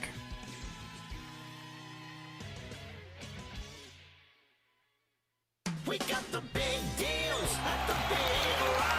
The Big Lock Benton. It's the wrap-up the year sales event at the Big Lock. Chris Crane, Dodge, Jeep, Ram, and Benton. Get new Jeep Wranglers up to $14,000 off. And the midsize truck of the year, the new Jeep Gladiator, starting at just $39,900. These are the biggest deals of the year on Jeeps. Don't miss the wrap-up the year sales event at the Big Lock. Chris Crane, Dodge, Jeep, Ram, and Benton, or chriscranecars.com.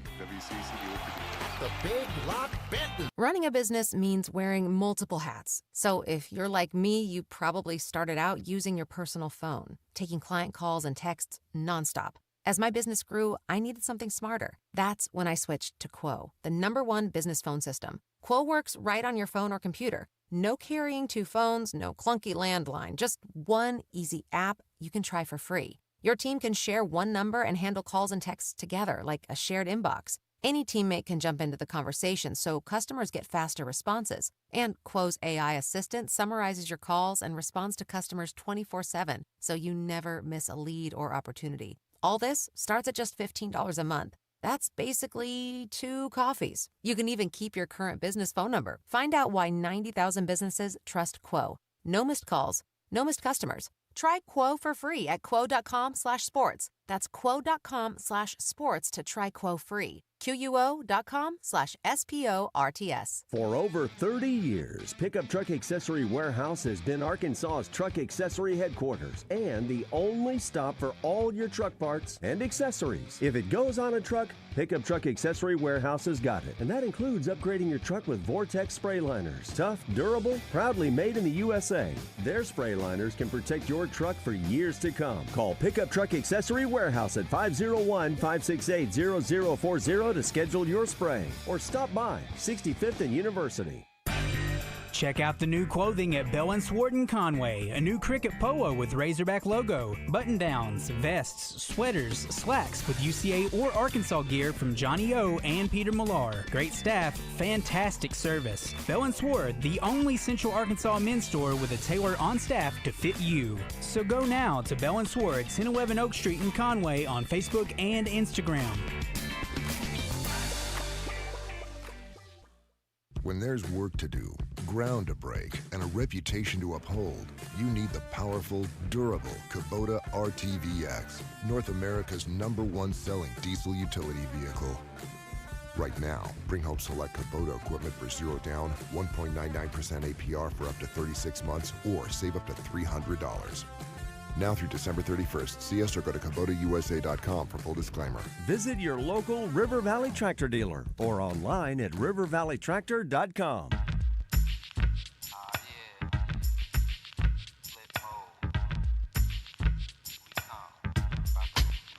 Flip mode. 9-7. Bust a bus. Hot check it out. Hit you with no delay into what you saying, yo. Silly with your ice, grilly with the dilly, yo. When I be on the mic, yes, I do my duty, yo. While up in the club like we while in the studio. You know when to violate, baby, really and truly, yo. My main thug, Bill and Julio, he moody, yo. Type of brother that'll slap you with the tulio.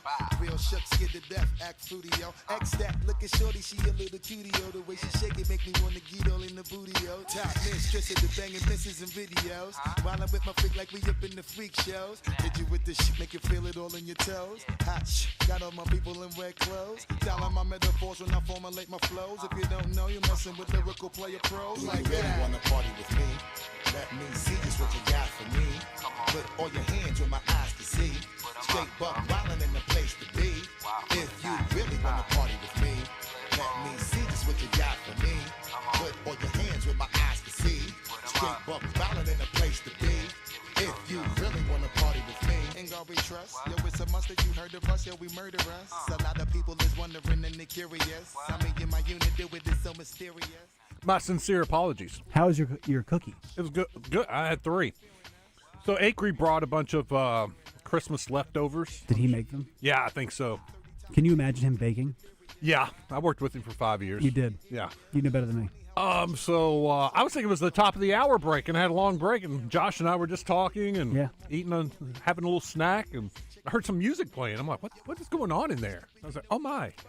Well, we're back on. We were talking hoops, which if you want to hear us do that, you can hear us on Saturday after the Arkansas-Tennessee game. It happens at 2. We'll be live from walk-ons for the Bet Saracen Arkansas basketball post-game show. It'll be 30 minutes after the game once the Learfield post-game show wraps up. I was telling Josh, basically Arkansas had a 6-minute stretch against Houston where they just lost it, man. They just turned the ball over, 14 points off turnovers for Houston. Houston also, by the way, was playing great offensively, which was a little change. Rare. Yes. They were knocking down threes. They were shooting the ball well. And then Arkansas settled down. They were down 21, got it to 9, missed some free throws. That cost them. And then the second half, I was disappointed in Arkansas's defense. They did not do a good enough job of keeping Houston from driving into the lane. And Houston got a lot of layups, easy looks, and more wide open threes. And it was just back and forth in the second half. Just couldn't ever get over the hump. Houston's strategy is pretty simple. They want to keep you out of the paint, and they want to get the ball into the paint. Into the paint. The Arkansas second half sounded a lot like the performance from the American Airlines Wi-Fi when I was trying to watch the game. It was useless and upsetting. D3 Auto Sales text line. We were talking about who we think of when we think of the Chargers. This guy said Junior Seau. That's a good Hell yeah, one. man. Good shout. Antonio Gates. 501 says, good to have you back, Josh. Baz and Roger need someone to keep them focused in the mornings. Will you be back on in the morning with them? I will be. Okay. Ron in Pine Bluff. He's gave his vote for the 49ers as the team to go to the Super Bowl. All right, here we go. Wes, it's time for the 2025 final round of You Make the Call. Number 1, Drake May of the Patriots or Matthew Stafford for the Rams as the NFL MVP? Matt Stafford's pretty easy. I would go with Stafford, but competition's better. I think this last week means a lot still for the MVP voting. What if Seattle goes in and beats the 49ers? They're the number 1 seed. Matthew Stafford doesn't get that number 1 seed. Well, I guess they can't. What if Drake May, New England wins, New England loses, Patriots are the number 1 overall seed? Well, one other thing we have to think about, the Rams play tonight. Ooh. So he's got 2 more playing games. A wounded animal, if you will, in the Falcons. As I said earlier, I think it's a high-scoring game. And Stafford lit it up last week. They lost the game, but he was phenomenal last week. I think that because he's older, he hasn't won an MVP before, has he? Stafford? I don't know. You'd have to check that. I don't think so, no. I think they'll give it to him. Also, level of competition, West, too. Like, I mean, a lot of the Patriots had the benefit of a last place schedule. Yeah. I mean, this is why the Lions are 500. Yeah, I think Stafford is your MVP. Yeah. Number 2, the most plausible solution to the current corrupt system in college sports is a college commissioner and a collective bargaining agreement. Correct. Number 3, I agree. Phillip Rivers is a first ballot NFL Hall of Famer. Yes. No.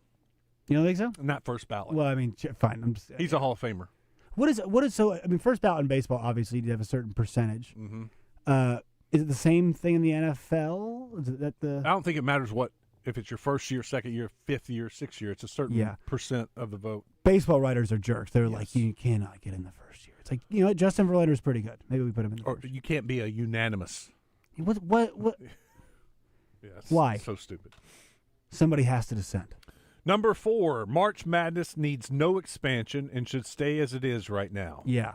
I agree with that, too. Yeah, I don't need teams that were like 7-11 in conference. It's like Rutgers was 15-15 overall. Do not need to see them play in Dayton, Ohio the first week. 501. They think it might expand. I mean, I think it's going to. I don't think it should. Well, I hope it does. I agree, but there's just like too much money to be made. to not do it because like we're addicted to the tournament. I saw watching the Jaguars game that Cam Little has kicked 53 of 59 field goals in 2 years in the NFL. That's pretty crazy numbers. Yeah, Cam's been awesome. Sorry, I was talking with the big man. Cam, 53 of 59 in his NFL career. Cam Little. He's got a little bit of Greg Zuerlein to him. He can really, he's got a big leg.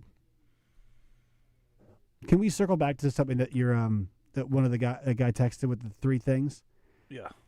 Wes, I think a lot of people were in agreement about the commissioner and whatnot. Collective bargaining. Somebody has to be willing to step up and do that. Mm-hmm. Like it's a huge undertaking to like help because the league and the union are at odds, but like in the infant stages, you have to be like, hey, you want to be the union? I want to be the league. Like, you know what I mean? Mm-hmm. It takes so much infrastructure, and I think if you're a Greg Sankey, right, somebody would be an obvious candidate. Why would you leave your nice cushy job at the SEC to go and undertake that? Saban, same thing. Uh-huh. You know, Saban gets to complain about it for 2 minutes at a time on game day, and they're like, "This should be the guy." Great, he doesn't have to build it, right? Mm-hmm. That's do all hard the part. work. I think this guy Cody Campbell from Texas Tech. I had him in my podcast a couple times. Really sharp guy. If you listen to him talk, like really just practical. I think he'd be interested in that. I just, how much ego is involved in college sports and college football and stuff. So it's kind of hard. I just feel like it's going to be hard to get everybody together. It's got to be done, though.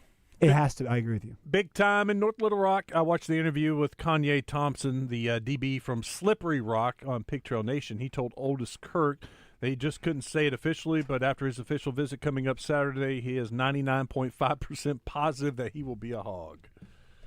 Yeah. Is it the crystal ball? Yes, the crystal ball for Kanye Thompson. Thank you, big time.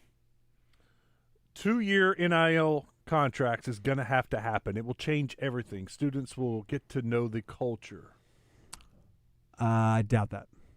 What's preventing that? Is it a law? The courts. Why? Why can't you sign? If you can sign a 1-year deal, what's the difference So between signing you a could, 1 year you and a could 2 sign year? but mandating they sign 2 years is not going to be acceptable because think about it like this, right? Like a coach can leave, right? And I mean, I guess you can make exceptions. A player can leave, but he's got a penalty, a buyout, or something. Why should they be penalized? They're not employees. Because the coach, yeah, they are. They're about to be employees. But I don't think they're classified as employees as like professors are. I don't think they're kind of. They're not going to be employees of the university. Well, they're not. They are not going to be employees of the university in the way that like NFL players are. Like my thing is this, Wes, is that how often do you see individuals in the NBA, NFL, MLB that are active that sue the league? You don't see it. No, because all those rules are collectively bargained. Yes, it is it's become commonplace, right? I mean, Zakai Ziegler was seeking another extra year. It's like, dude, you play like 30 games every year, like you're in college, like you're done. But they see these opportunities, and the courts continually side with the players, and so.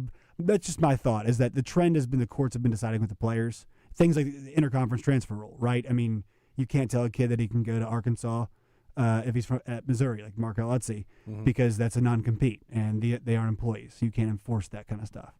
So that's just my thought, is that why would the courts now be like, this is okay? I would think, though, a contract could be legally binding to where if you sign a 2-year deal, then, yes, there are outs for it, just like there are outs for coaches, and they can leave, but they'll be penalized. There's a buyout to your contract. Well, the issue is that, so NFL contracts are standardized, right? Like the rookie scale is a thing. The franchise tag is a thing. The veteran minimum is a thing. There's none of that in college, so it's like, what does the contract fit under? Like this year, like Frank Fletcher paid Taylor Green to play quarterback for Arkansas. It's like, that's not – Gatorade's not paying LeBron to play for the Lakers. You know what I mean? It's not really how it works in professional sports. So I just – it needs to be streamlined, but the only way to streamline it is, we have to sit down at the table and hash out, Once again, commissioner, collective bargaining agreement. Would you like to be commissioner, Wes? No, I mean, just no. You wouldn't want to? Who would you like? I feel like Oliver Luck gets nominated for every it's like any new sports thing. It's like Oliver Luck will be the head of it, and then it folds in 2 months. Who do you think would be good at that job? Nah, I don't know. I don't put enough thought in that to answer that. I'm sorry. Legitimately. Trying to be thoughtful here, and you're just shutting me down. I asked you when was the last time a team played on Saturday and not Sunday in the final week of the season. I will wait. This is a concerned 49er fan. Is this not something that's been going on the last couple of years? Saturday games on the final week of the season? Don't think so. This is the first Saturday games? So they usually only flexed one.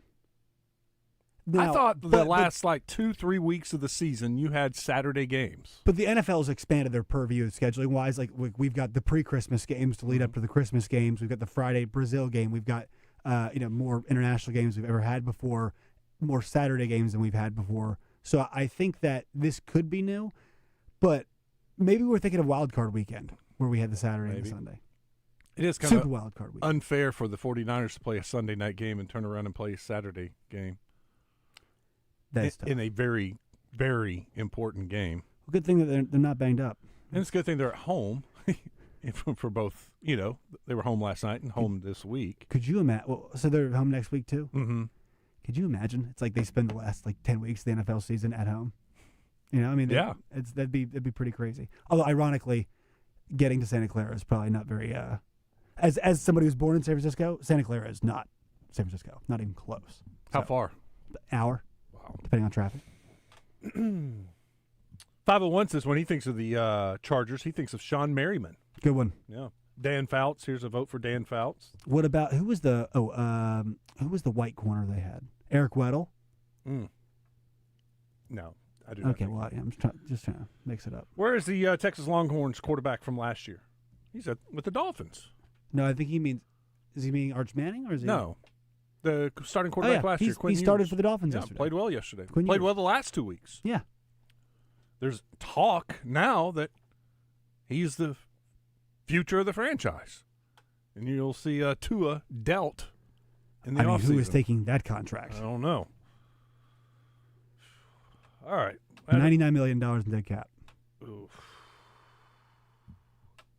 Where is 49er John? Did he get banned from the Buzz? No. I don't know. I don't know where he is. Speech here. Coach Cal's transfer portal comments made sense, but this is also the same guy who's notorious for the one-and-done system. I didn't see what he said. I saw it said something about it.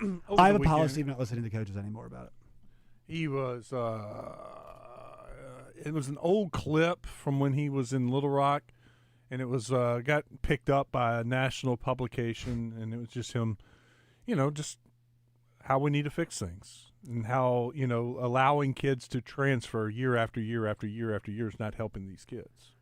I think that it's totally reasonable. Like, if kids end up getting contracts as employees and they have to honor those, I'm cool with that. That's great. That's how you learn. You know what I mean? Like, I think college is all about making mistakes, and these kids, unfortunately, will make bigger mistakes than I made in college. But I think it's a good learning opportunity. The problem is you have to make sure you set parameters that are fair to the kids so that they can make their mistakes, within those parameters.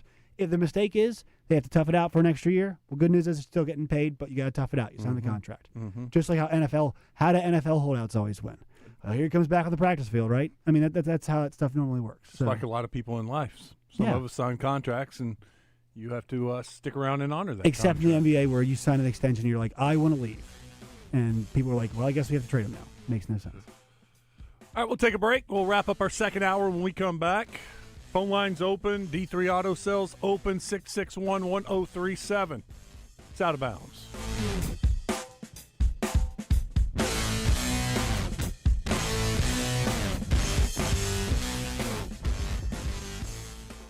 Make your yard the envy of the neighborhood with top quality equipment from Cabot Outdoors. Right now, purchase a Hustler Fast Track Series mower and receive a free pressure washer. An unbeatable bonus of up to $799. But hurry to get an extra $500 off. Supplies are limited. The Hustler Fast Track delivers precision, comfort, and durability for homeowners who demand more. Stop by Cabot Outdoors, 901 South Pine Street in Cabot, or take a look on Facebook.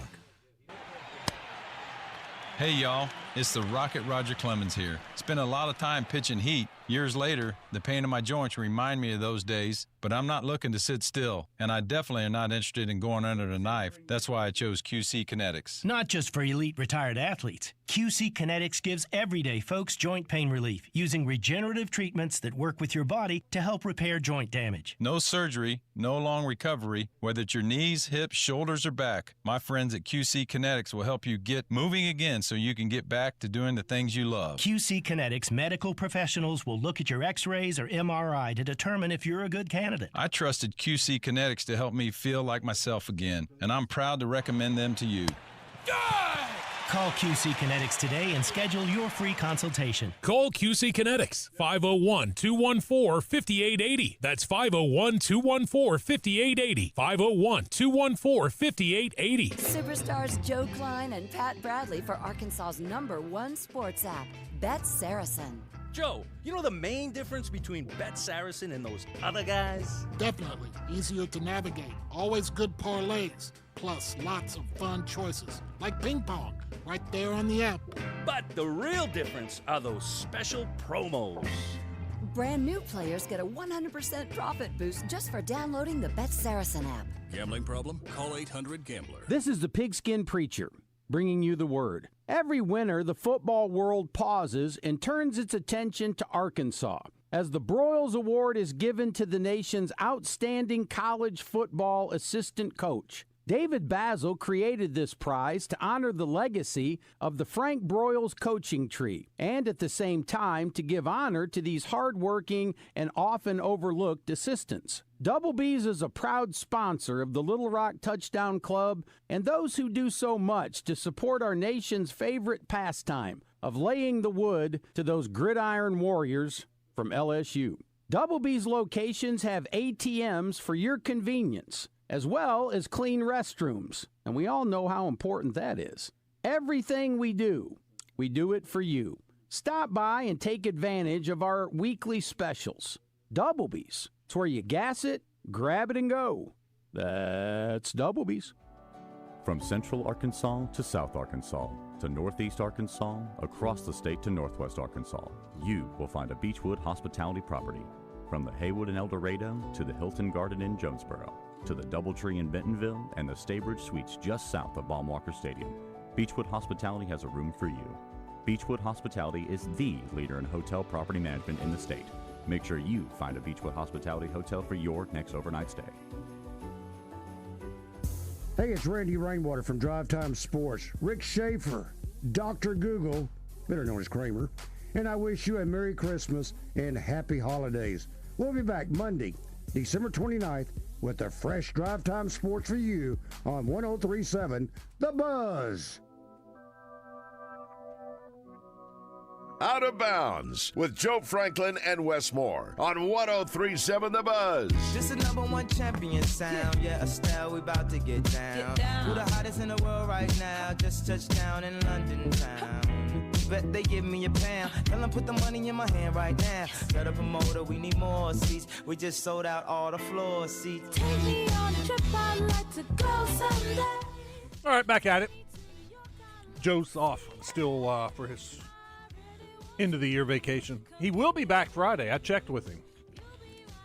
So you'll be here today, Mm-hmm. tomorrow. Yes. My broadcast partner Jackson Braswell and I.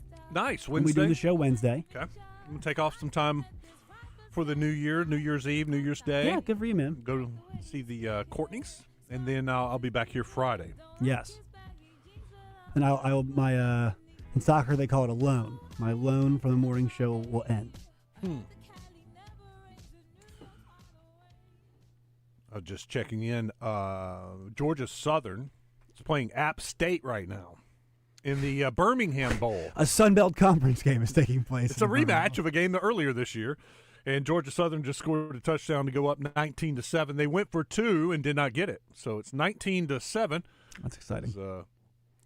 Coach Dal Loggins, former Razorback coach, now at App. You know App the State, radio bit people would do where they'd be like, is it a bowl or no bowl? I honestly would lose that now. Like there are, these, let's see, what bowl game is this? The Birmingham Bowl. Oh, I know that one, yeah. Yeah. But what's the sponsor? So Did you watch Pop-Tart Bowl? That was I a good did. game. Yeah, I did. Yeah. Tomorrow we got the Independence Bowl in Oh, love that Shreveport. We knew about that. Music City Bowl. We know that. Love that one. Alamo Bowl in San Antonio. Always a good one. The Real Quest Bowl. Relia Quest. Sorry. Iowa Vanderbilt. Actually a good game. Sun Bowl. No Citrus thanks. Bowl. No thank you to Iowa Vanderbilt. I mean, I'm saying name programs. Yeah, I mean, if you like 10-3 football games and bowl games, I can't stand Kirk. Here on out, you pretty much know all the bowls. Yeah. The Sun Bowl, love it. The best thing about bowl season is some kids get to go to Hawaii and some get to go to El Paso, Texas. Some kids get to get off the airplane and see the border wall, and some kids get to see palm trees. Mm-hmm. That's what it's all about, Wes. The Rate Bowl, which was New Mexico and Minnesota. Yeah, I think it was the Guaranteed wouldn't Rate Bowl, know. Yeah, I wouldn't have known that one. 67 Ventures Bowl. Game Above Sports Bowl. I watched a little bit of that, hoping to see Joe Hyman, but he didn't play for Northwestern. Joe Hyman, former Pulaski Academy Bruin running back. I watched the Minnesota game. They played in New Mexico. Yep. Yeah, Drake Lindsey, man. Yep. I watched a little bit of that too. I liked it. Did he play most this year? Did he play most of this year? All the year. Yeah. I think he started every game unless there was an injury I didn't know about. But Did his dad play? Drake? Yeah. No, his grandfather's. I don't know. I don't know the family history. No, his Yeah. grandfather is the Lindsey. The Lindsey? Yeah. Like the Ohio State? The Jerry Jones and Barry Switzer and Jimmy Johnson, part of that group. Yeah. That won the national championship in '64. Thought about getting Barry Switzer's book recently. Speaking of, one of the coolest gifts I got for Christmas. What? Because I grew up in an era where I read the newspaper every single day.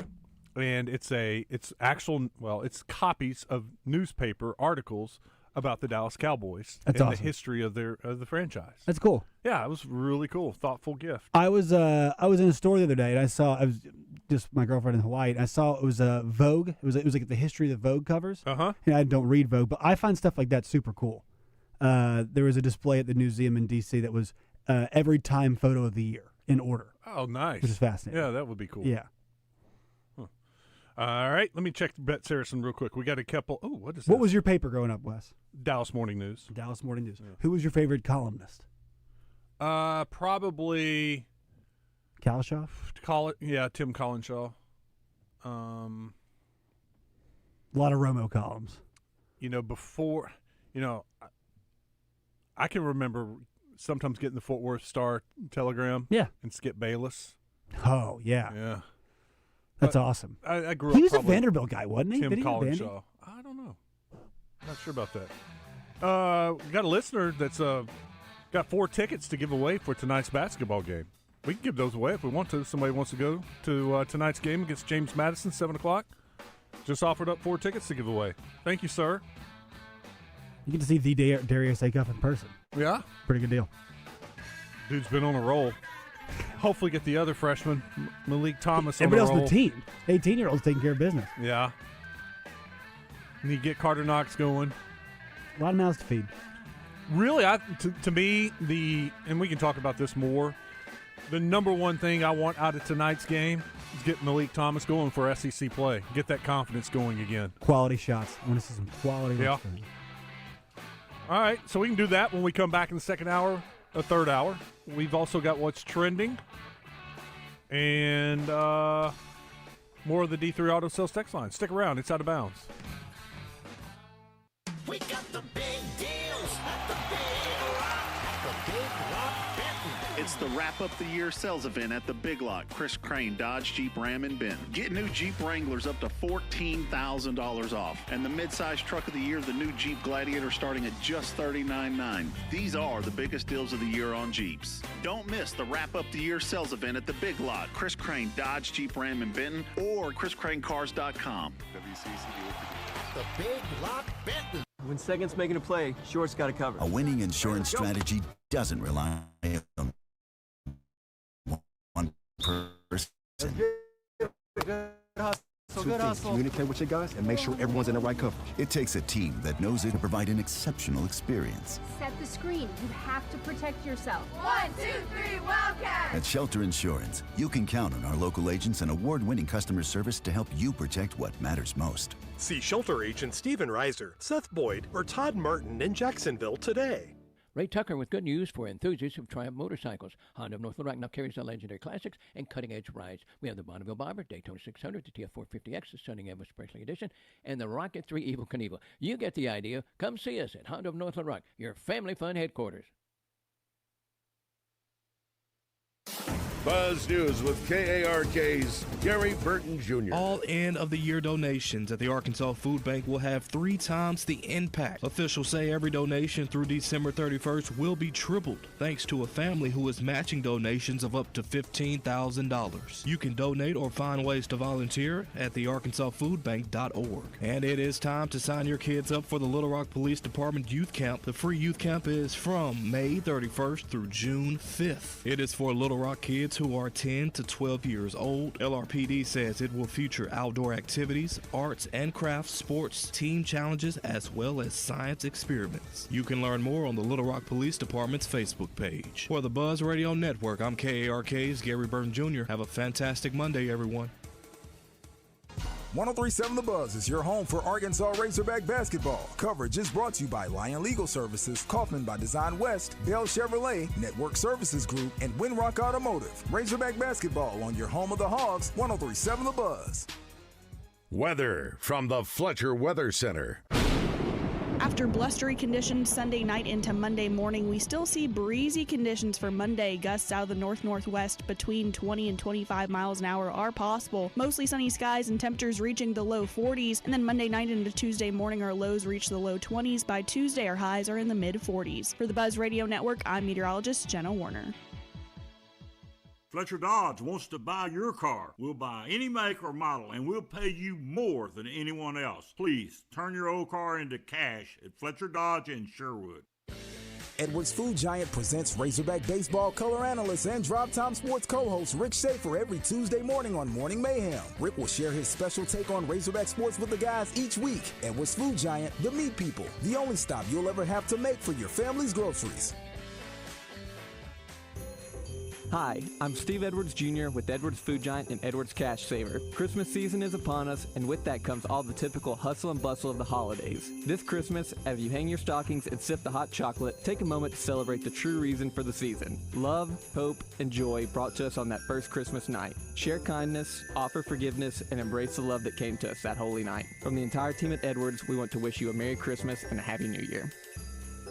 Hey folks, it's Chris Zender here at Frank Fletcher Dodge Chrysler Jeep Ram in Sherwood. It's the end of the year, the biggest sale of the year. This is the time to buy. Listen, what we're doing right now is up to $13,000 off Ram 2500 tradesmen for all business owners. $11,000 off the 2026 Rams with available 0% interest for qualified buyers. Up to $15,000 off Jeep Wranglers and up to $10,000 off the Grand Cherokee. And don't forget about the Gladiator. We have up to $8,000 off. Here's my promise to you. We will not be undersold by anyone. Bring us any written offer and we'll beat it. If we don't beat their offer, we'll give you a steak dinner or a Benihana dinner for two. That's how confident we are in our pricing. Plus, no payments for 90 days, so you have 90 days to get started. This is the end of the year pricing. We're making the biggest deals we've ever made. Go to FletcherCredit.com to get pre-approved in minutes. Then come see us on Warden Road in Sherwood or shop online at FletcherDeals.com. End of the year, biggest sale, best deals. Come see us today. Now's the time to get a great deal on select Kubota compact tractors. The Kubota L Series is the #1 selling compact tractor in the U.S. They're designed for easy operation and feature performance meshed attachments. Right now, bring home select Kubota equipment with 0% financing available or save up to $3,500. Now through December 31st, see us or go to KubotaUSA.com for full disclaimer. Visit your local River Valley Tractor dealer or online at rivervalleytractor.com. Running a business means wearing multiple hats. So if you're like me, you probably started out using your personal phone, taking client calls and texts nonstop. As my business grew, I needed something smarter. That's when I switched to Quo, the #1 business phone system. Quo works right on your phone or computer. No carrying 2 phones, no clunky landline, just one easy app you can try for free. Your team can share one number and handle calls and texts together like a shared inbox. Any teammate can jump into the conversation so customers get faster responses. And Quo's AI assistant summarizes your calls and responds to customers 24/7, so you never miss a lead or opportunity. All this starts at just $15 a month.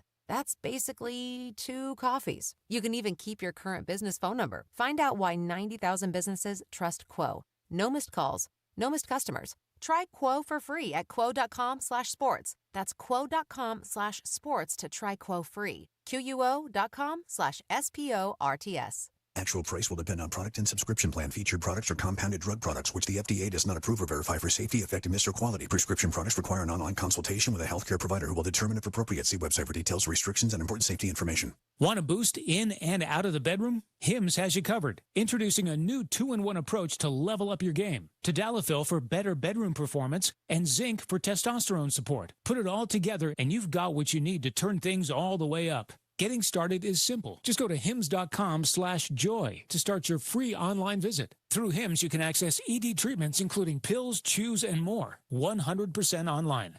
No office visits, no pharmacy lines. Just fill out a simple intake form and a licensed medical provider will determine if treatment's right for you. If prescribed, it ships free and discreetly to your door. Find affordable treatment options at up to 95% less than brand names at hims.com/joy. That's hims.com/joy, HIMS.com/JOY.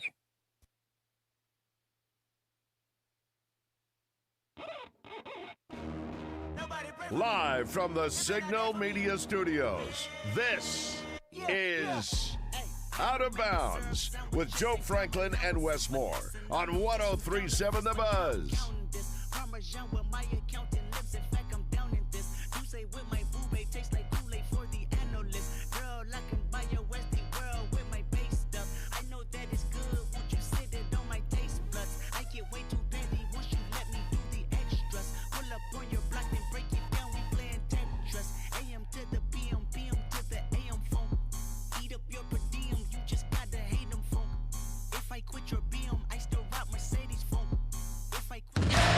What's Trending in Sports is brought to you by Arkansas's own West Rock Coffee. Join West Rock Coffee, the Razorbacks, and their 1.5 million farmers around the globe. It's fall, so now it's time for your team to stock up on coffee, tea, and water delivered directly to your business. Contact them at westrockcoffee.com or 833-886-JAVA today.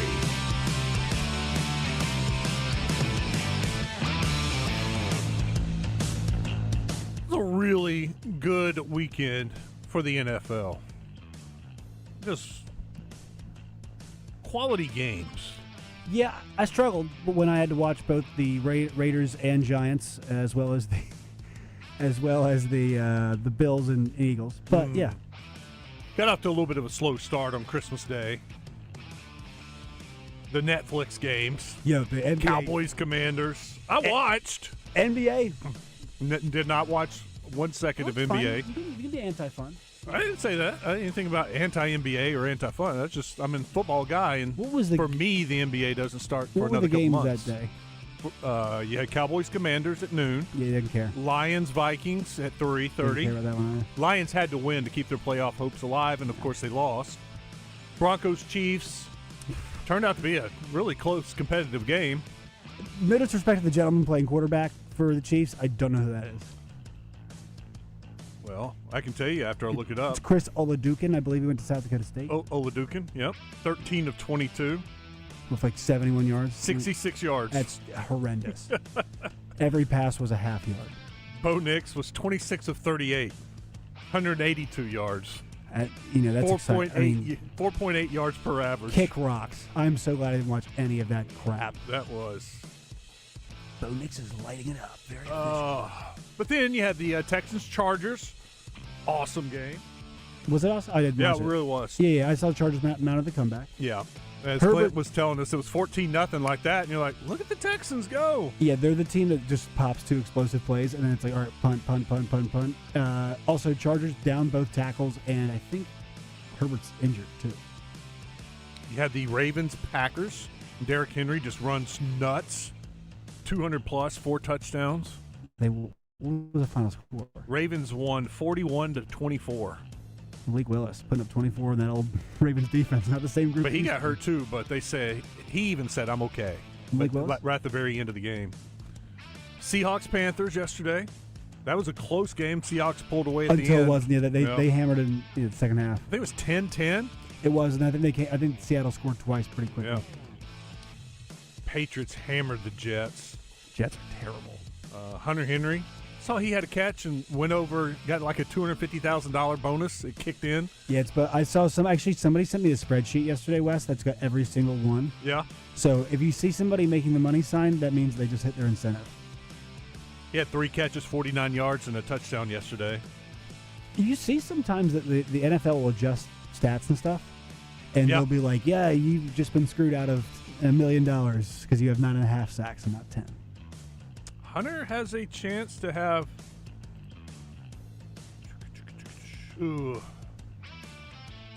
well, counting playoffs, has a chance to have his most playoffs. No, his best year. Most catches. He's got 55 catches. Had a season with 60 and a season with 66. Has he always been on the Pats? No, he started with the L.A. Chargers. Not at Qualcomm Stadium, San Diego Chargers? No? Actually, he started with San Diego. He did? And he was part of the move. He's been in the league now 9 years. Oh, that's upsetting. Has one postseason appearance. I'm getting to that point now, Wes, where it's like when I watch Tyrod Taylor, it's like he's about to retire. Russell Wilson, too. Like, I watch these guys all throughout college. Chris Paul, it's like once these guys hit the desk, I'm like, uh-oh. Starting to climb up. Once I see him on TNT smiling, welcome back. Not good. Hunter's played in one postseason game. That came in 2021 with New England. Had one catch for 30 yards. Who did they play? New England 2021, Baltimore, I bet. That was the year he had his career high in touchdowns scored. 9 touchdowns in 2021. Had 8 his rookie year and 7 this year. It's nice to be that part of your career and catch Drake May, you know what I mean? Yeah. That's where skill position players start to fall off a little bit. What a boost in pay. Good for Hunter. All right. Also yesterday you had the Bucks. How about the Buccaneers? I saw a stat today. Bad. If the Buccaneers beat Carolina, they will go into the playoffs with 2-7 record their last 9 games, and that will tie as one of the worst last 9 games for a playoff team in NFL history. That's what we call backing your way into it, Wes. They look terrible. Like, I love Todd Bowles. He might get fired. There was a point this season where, like, Tampa Bay could be a legit Super Bowl contender And if then they get 3 healthy. injuries and they fell apart. No, this is while they were battling through all those injuries and still winning, and now it's just caught up with them. Baker's just not making the plays, too. Like, those plays he's making early on, they're now flipping. They're turnovers a lot of the time. How about the Saints? After making the move, changing quarterbacks, they've won 5 in a row. Saw some Tyler Shuck better than Cam Ward discourse. Want to put some water on that. Cam Ward's very good. Who's the Titans' best skill position player? All right, calm down, everybody. I have no idea. Yeah, can I interest you in Tajay Spears? I was going to say their running back. He was Tulane, Tajay Spears. Yeah. He's like a third down back. Saints won again, 34-26. Screwing up their draft pick. Good stuff. Love that. Yeah. Browns Steelers, talked a little bit about that. Just miserable noon game yesterday. Yeah, I feel bad for all involved. Maybe that's why I loved the game last night, because I did. I watched the 13-6 Browns Steelers game. Yep. And then turned around and watched the 13-12 Eagles Bills game. Yeah. Once again, I mean, the last, like, here's the thing. Both games are close. Scoring points is fun. I had much more fun watching the later game. This is why, like, I talk about, like, hey, what's the best way to raise money for your football program? Get a coach to score some points. All right. Well, Arkansas is a perfect example. They were 2-10 this year. You would think that's miserable. Damn, were they fun? They were fun. They were fun to watch, except for in the fourth quarter. They almost had a positive point differential. Yeah. They can move the ball, score some points. Nobody lost and then like the Hogs this year. Find a way to lose it in the fourth quarter, and offense comes to a grinding halt. It was fun to watch them invent different ways to lose games, because the Chargers did that a few years ago. I mean, they were creative with that. Tonight, your last game of the week, Rams and the Falcons. Wow. The crowd goes mild. I think it's going to be a high-scoring game. I think it's going to be a very entertaining game. The Rams' secondary has been an issue here of late. They've been giving up a lot of passing yards, And all of a sudden, the Falcons have decided to throw it to Pitts. Drake London's supposed to be back and play for the second straight week. And, of course, you got Bijan Robinson. They're going to score some points. And the Rams have been giving up a lot of points in the last month. Now, they've been scoring a lot, but they've been giving up a lot of points. And so I could see tonight easily going over. I think the Falcons did a clean house. They really, this is a really odd, the structure is odd, is it not? With like the 2 quarterback drafting thing, defensive coach. It's just been very strange. The Kyle Pitts thing hasn't totally worked until recently. Drake London looks pretty good. And Bijan, man, like, rarely do you have a player like that, like at that position, where he's everything that was promised from like high school. He has been the genuine article like ever since he was 17 years old. The Rams' last 4 games, 31-28, they lost at Carolina. They beat Arizona 45-17. They beat Detroit 41-34. And they lost to Seattle 38-37. They've been scoring close to 40 points a game, but they're also giving up upper 20s. They're gonna hang a crooked number on you, Wes. They're gonna Matty Ice is locked in. Kirk Cousins. Yeah, they scored 26 last week, 29 the week before. It's his last stand. Yeah. So yeah, I'm going over tonight. All right. With the what's the Rams team total over on Bet Saracen? Oh, I have to pull that up. I got to think it's got to be close to 30, 28.5, 29, 30. Yeah, I know NFL teams don't quit, but yeah, just curious how much fight. Rams are favored by 7.5, by the way, on Bet Saracen. The over-under tonight is 49.5. I wonder if you could do a same-game parlay, a little 2-team teaser with the spread and the team total over. You said how many points? The spread? The team total for the Rams. I'm looking for it. Oh, okay. But the over-under at 49.5, I think that's a no-brainer. Falcons team total is 20. I might take the over on that. I would take the over on that. Yeah. I think they get 20. Yeah, I'd have to look on Saracen. Sometimes they don't let you tease certain stuff, but hey, a little bit of you do a 2-team teaser with the both teams' totals, I think. I don't see a Rams total yet. May not be out. I see a first quarter, a second quarter, but I don't see a team total for the Rams. I do see for Atlanta, and I know they're adding stuff all throughout the day. They are. There it is. Sorry, I went right by it. Los Angeles Rams team total, 29.5. Pounding that over. Yeah. I think you could even move it, the alternate line, move it to 30. Yeah, it doesn't even teaser. You drop it 24. Yeah. First team to 30 wins tonight. I don't. Also, it's track too. They're inside. So. Yep. And it's not a very hostile environment. I got to tell you about this. I got the note. The SEC Survivor Pool is up. There it is on Bet Saracen. For basketball? Yes, SEC basketball. Pick a team twice each week. Lose once, you're out. Okay, folks, pick home teams. All right. You think you're fine. Arkansas is taking a trip to South Carolina. They're terrible. Guess what happens? They lose by 30. All right. Pick home teams. Home court advantage matters so much in college. I charted that one year. It's like there are teams that it's like, okay, I can tell like Rutgers will make the tournament because they've lost 4 in a row. Mm-hmm. But they've got 2 ranked teams coming to town and they need to win both, and they've been awesome at home. It was 1 year, and I can't remember which way it went, but like either on the Tuesday, Wednesday games in the SEC, yeah, home teams were like just beating the hell. Yes. But covering. On Saturdays, it was almost even. Yeah. 50-50.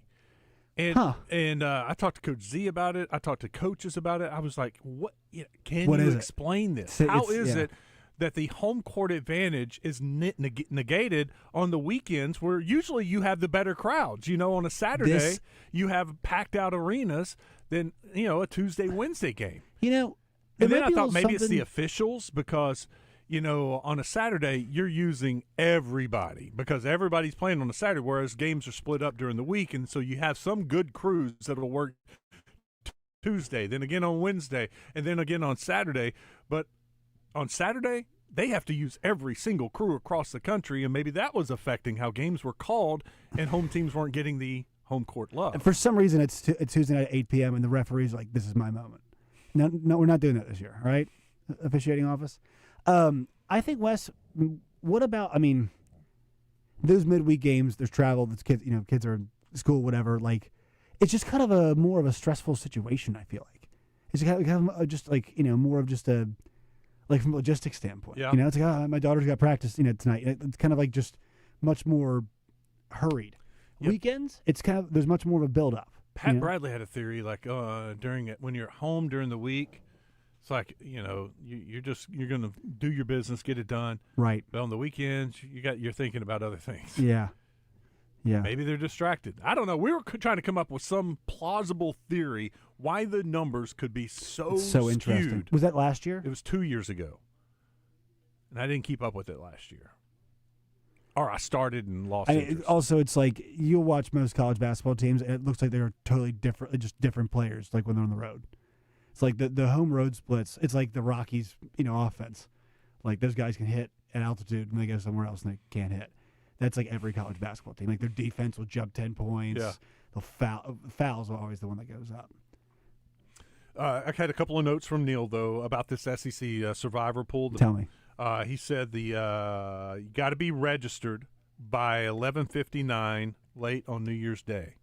So you only have a couple days to get signed up for the SEC Survivor pool. So you pick one because team. the first game is Saturday, and he said the picks will open for Saturday's game on Friday. So you got to make 2 picks every week. Is it against the spread? Or is it straight up? No, it's straight up. Survivor. It's Survivor right. pool. You pick how many teams? It'll be 2 games a week. That's tough. Oh my God. Yeah, He's gonna have a winner in 2 weeks. Yeah, he said these should go pretty fast. Yeah, this will be there's one year I won my bracket pool where I had Kentucky playing Iowa State in the championship game. It was like 400 people. Iowa State got knocked out in the second round. You know what I mean? It's just like there's so much variance in college basketball. And then that was the Julius Randle team where he came back and they beat Wichita State. But like there's so much variance in college basketball. It's they're kids. They're not very good, to be honest. Like it's just.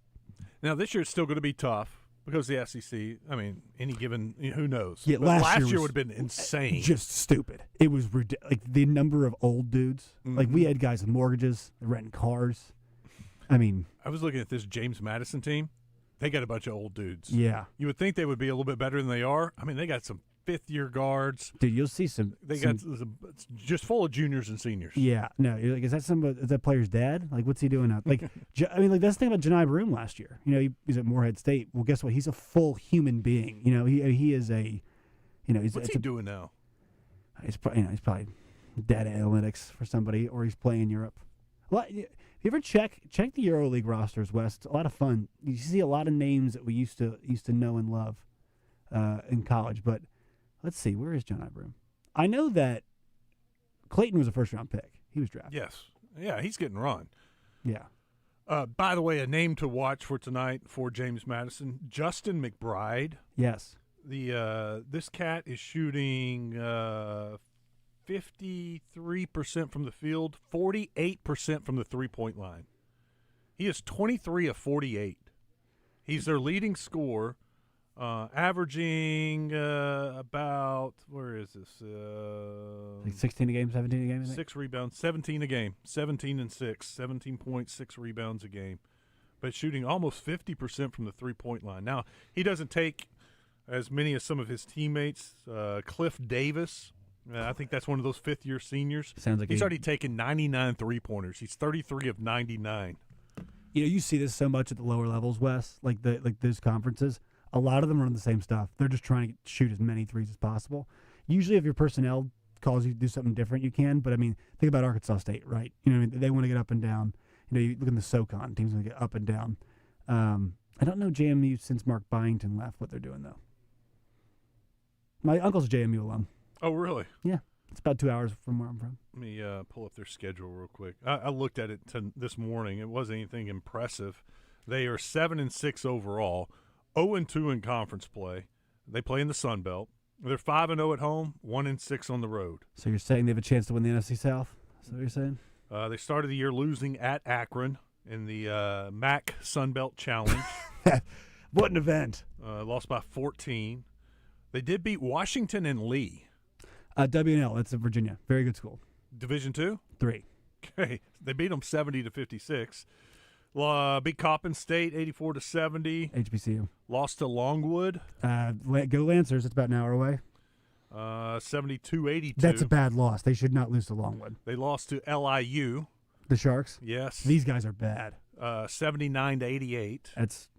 That was in Brooklyn, though. That was a road game. In Brooklyn. They beat Townsend. They play at the Barclays Center, West? Beat Townsend 81-75. Beat FIU, Florida International, in Miami, 80-72. Beat Omaha. I guess it was a little tournament down in Miami, 88-77. Then lost to George Mason, 66-82. Shout out George Mason. North Carolina Central, they beat them by 5. HBC, that's not good. Norfolk State beat them by 1. That's not good. Also at HBCU. Then started Sunbelt Conference play, losing to Old Dominion by 9, and lost to Georgia Southern in overtime on the road by 4. So there you go. Yes, it should be an easy win for Arkansas tonight. 20-plus. Will they cover the 24.5? I don't know. So I'm reading the game report from their game against Georgia Southern, Mm-hmm. and the Kavion White had 25 points. Spud Webb added 22. For James Madison or for Georgia Southern? Georgia Southern. Oh. Spud Webb's kid, I Son? guess? Gotta Yeah. be. How about that? I don't know. Do you have any sound I'm supposed to be playing? I do. I have Bills lose, and then I have Bears final play. All right. Misspelled. Here we go. This is the final play, the 2-point conversion for the Yes, Bills. from Jim Nance and Tony Romo. They were down 13-0. They were. And scored a touchdown, missed the extra point. It was blocked. Yep. So it's 13-6. They go down and score about 10 seconds left in the game, 13-12, decide to go for 2. Allen looking to throw. Pressure throws. Incomplete. Don't see a flag. Eagles going to hold on. And what you can't hear there, Kevin Burkhardt and Tom Brady, by the way, on Fox. his receiver was wide open. And he's rolling to his left, kind of backpedaling, and missed him by 5 yards. I mean, it's like smoking a 3-foot putt. That's really what he did. I mean, he had him. I know it's not an easy throw, but also, like, if you're the best best quarterback in the world, like. I'm sorry, Josh. It's an easy throw. That's what I'm saying. I would expect a high school kid to make that throw. Well, I'm not sure if you watched the Browns-Steelers game. Nobody was making that throw yesterday in that game. So It was. I mean, then Romo. He short-armed it. Romo went into quarterback explanation, rolling to the left, backpedaling, the tendencies to pull it, and he said that's exactly what he did. He just hung on to it a little bit and pulled it, and he pulled it about 5 yards to the left of his receiver that was running left. It's weird to see a guy that big who throws with that much power, just and almost like airball a free throw. I mean, when it fell incomplete, I was like, dang, he was trying to squeeze that in. Then they showed the replay. I'm like, he's wide open. Yeah. How did he miss that? This result, Philly fans are miserable. Buffalo fans are miserable. Good stuff. And then last night, it was a great game. If you missed it, Bears, 49ers, and it came down to the final play. 4 seconds left, 2nd and goal. Here is Williams. He's got to throw it to the end zone. Clock has expired. Williams keeps the play alive. He's looking. He's got to get rid of it. Retreating, he throws. Incomplete. It's over. And the Niners have won. Another one of those. Kind of same area with Josh Allen. He's kind of rolling to his left, backpedaling a little bit. Now, Josh Allen had a wide open receiver. This guy was not open. He was trying to He had to push it. Yeah, sling it in there low. There was somebody on the far side of the field, but he was not going to see him, and it was not a. People were like, "Why didn't you throw it over there?" Because it's not part of the read. It's not. Also, somebody said that he had a guy on the wheel route to start it off. That's like his check down. It's like his 3rd or 4th read, so he's not going to go there immediately. People just want to hate on Caleb Williams so much. Yeah, Collinsworth, after the game, after the commercial break, they came back and looked at the play again. He was like, he missed somebody early. If he'd have seen him right here, you had a chance. Yeah. And he was like, but it's a tight window. I mean, Mike, because it's a tight window, Mike. The safety sees it and is going over there, but that was as open as anybody was on that play. He's there just great wasn't drawing it anything. up. Collinsworth's awesome drawing it up, Wes. I feel like I learned something whenever I watch him call games, which I like. I enjoy watching him. Oh, yeah. And Tarico's fantastic. Like, ESPN could never figure out Monday Night Football, and NBC went from Al Michaels to was it Pat Summerall before Al? Or was it ABC? You're going way back. But they went from Al to Mike Tirico. What a great transition. Yeah, Tirico's the man. I was just thinking about tonight's game. Yeah, Razorback game. Oh. And it's the first one back after a Christmas break. They haven't played since Saturday before last. Still on when break. They played Houston. Oh, you mean the players? The players. Yeah. They got to go on their Christmas break for several days. Then they came back and practiced a couple of times. And I was just wondering, under Coach Cal, I was trying to think back to last year, how they performed after coming back from Christmas break. They played Oakland last year in Bud Walton Arena on Monday, December 30th. Very similar to this year. They beat Oakland 92-62. Well, the one thing about Oakland, there's a little more juice in that one because if you remember, that is a team that bounced Cal the Kentucky year before, the previous year. Yeah, I think they're gonna beat the brakes off James Madison. This is a miss. The thing about Arkansas, I feel you're comfortable laying the 24.5. Yes. The thing about unless they bomb a million threes, which is always possible, but I feel like Arkansas, this group especially, is learning how to beat up on teams that they should beat. Like that Texas, they got Texas Tech into a vulnerable position and they started hammering them a little bit. I think that's the one thing about this group that they're able to do a bit more. And the Winthrop game, hey, how many times is a team going to hit 15 threes against you? And and still win. It's been 4 years. You still won. So that stuff will happen. But generally speaking, they are very good at imposing their will upon worse. Beat Queens by 28. And that was actually, they were up 30-something and did some substituting.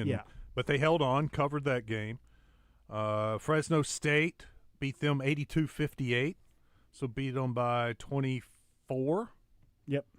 Louisville was the one before that. Duke. They beat the hell out of Jackson Louisville. State beat them by 50. Yeah, that was a Yeah, you have to go back to the Winthrop game and the Samford game. Remember, those were back-to-back close games. They beat Samford by 4, although Samford scored, I think it was a 6 or 7 point game. It was like they're not going to lose, but it shouldn't be this close, and then Samford scored the last basket and made it look even closer. But Winthrop's a game where they were down 5 with 2 minutes to go and outscored them 6-0 to win by 1.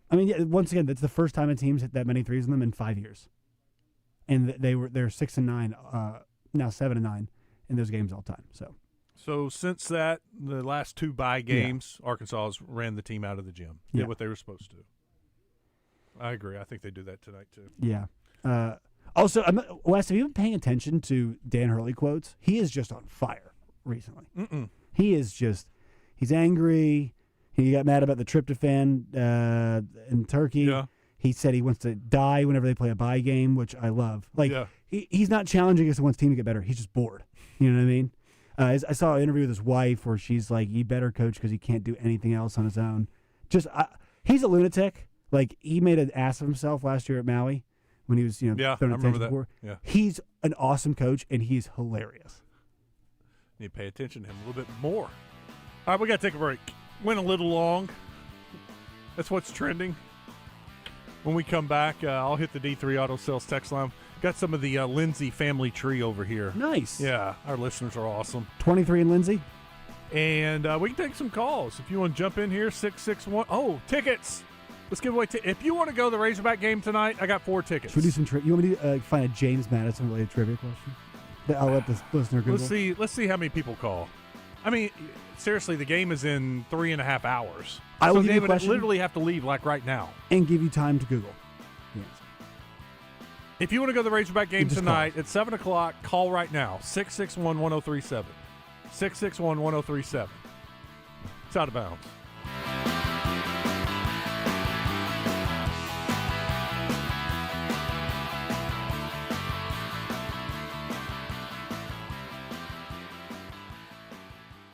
Catch the buzz on all our social media platforms presented by Luxury Pool and Spa in Conway and Russellville. It's hot tub season at Luxury Pool and Spa. Online at LuxuryPoolArkansas.com.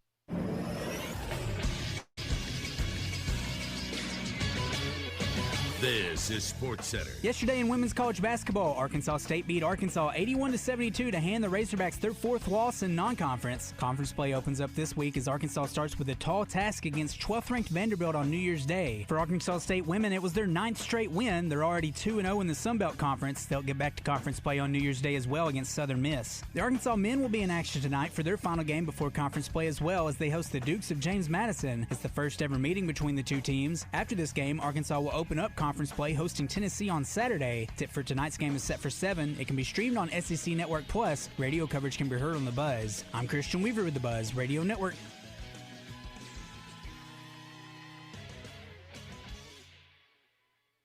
Did you get us switched over to shelter insurance? Actually, I found a deal online. You did. Does your deal come with award-winning customer service? Oh, I'm not sure. Does the deal include a local agent? Doesn't actually say. Can we create a customized plan that fits our needs? Let's just call the local shelter agent. For insurance that fits just right, find a shelter agent near you. See shelter agent Angie Collins in Heber Springs, Michelle Herring in Whitehall, or Jonathan Stone in Lone Oak today.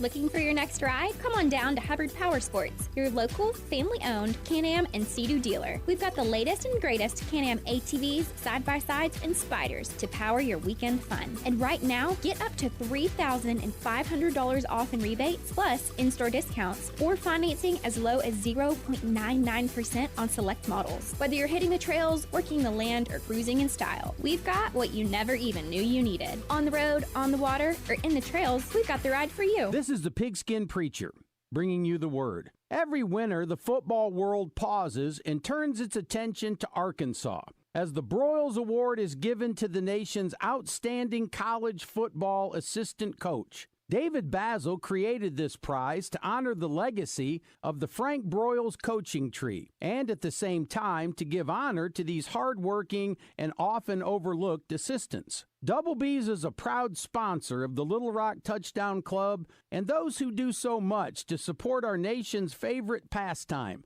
of laying the wood to those gridiron warriors from LSU. Double B's locations have ATMs for your convenience, as well as clean restrooms, and we all know how important that is. Everything we do it for you. Stop by and take advantage of our weekly specials. Double B's. It's where you gas it, grab it, and go. That's Double B's. We got the big deals at the Big Lock. The Big Lock Benton. It's the wrap-up the year sales event at the Big Lock, Chris Crane Dodge Jeep Ram in Benton. Get our best deals of the year on Ram 1500 pickup starting at just $34,900 or up to $14,000 off new Ram 2500 pickup trucks. Don't miss the wrap-up the year sales event at the Big Lock, Chris Crane Dodge Jeep Ram in Benton or chriscranecars.com. The Big Lock Benton.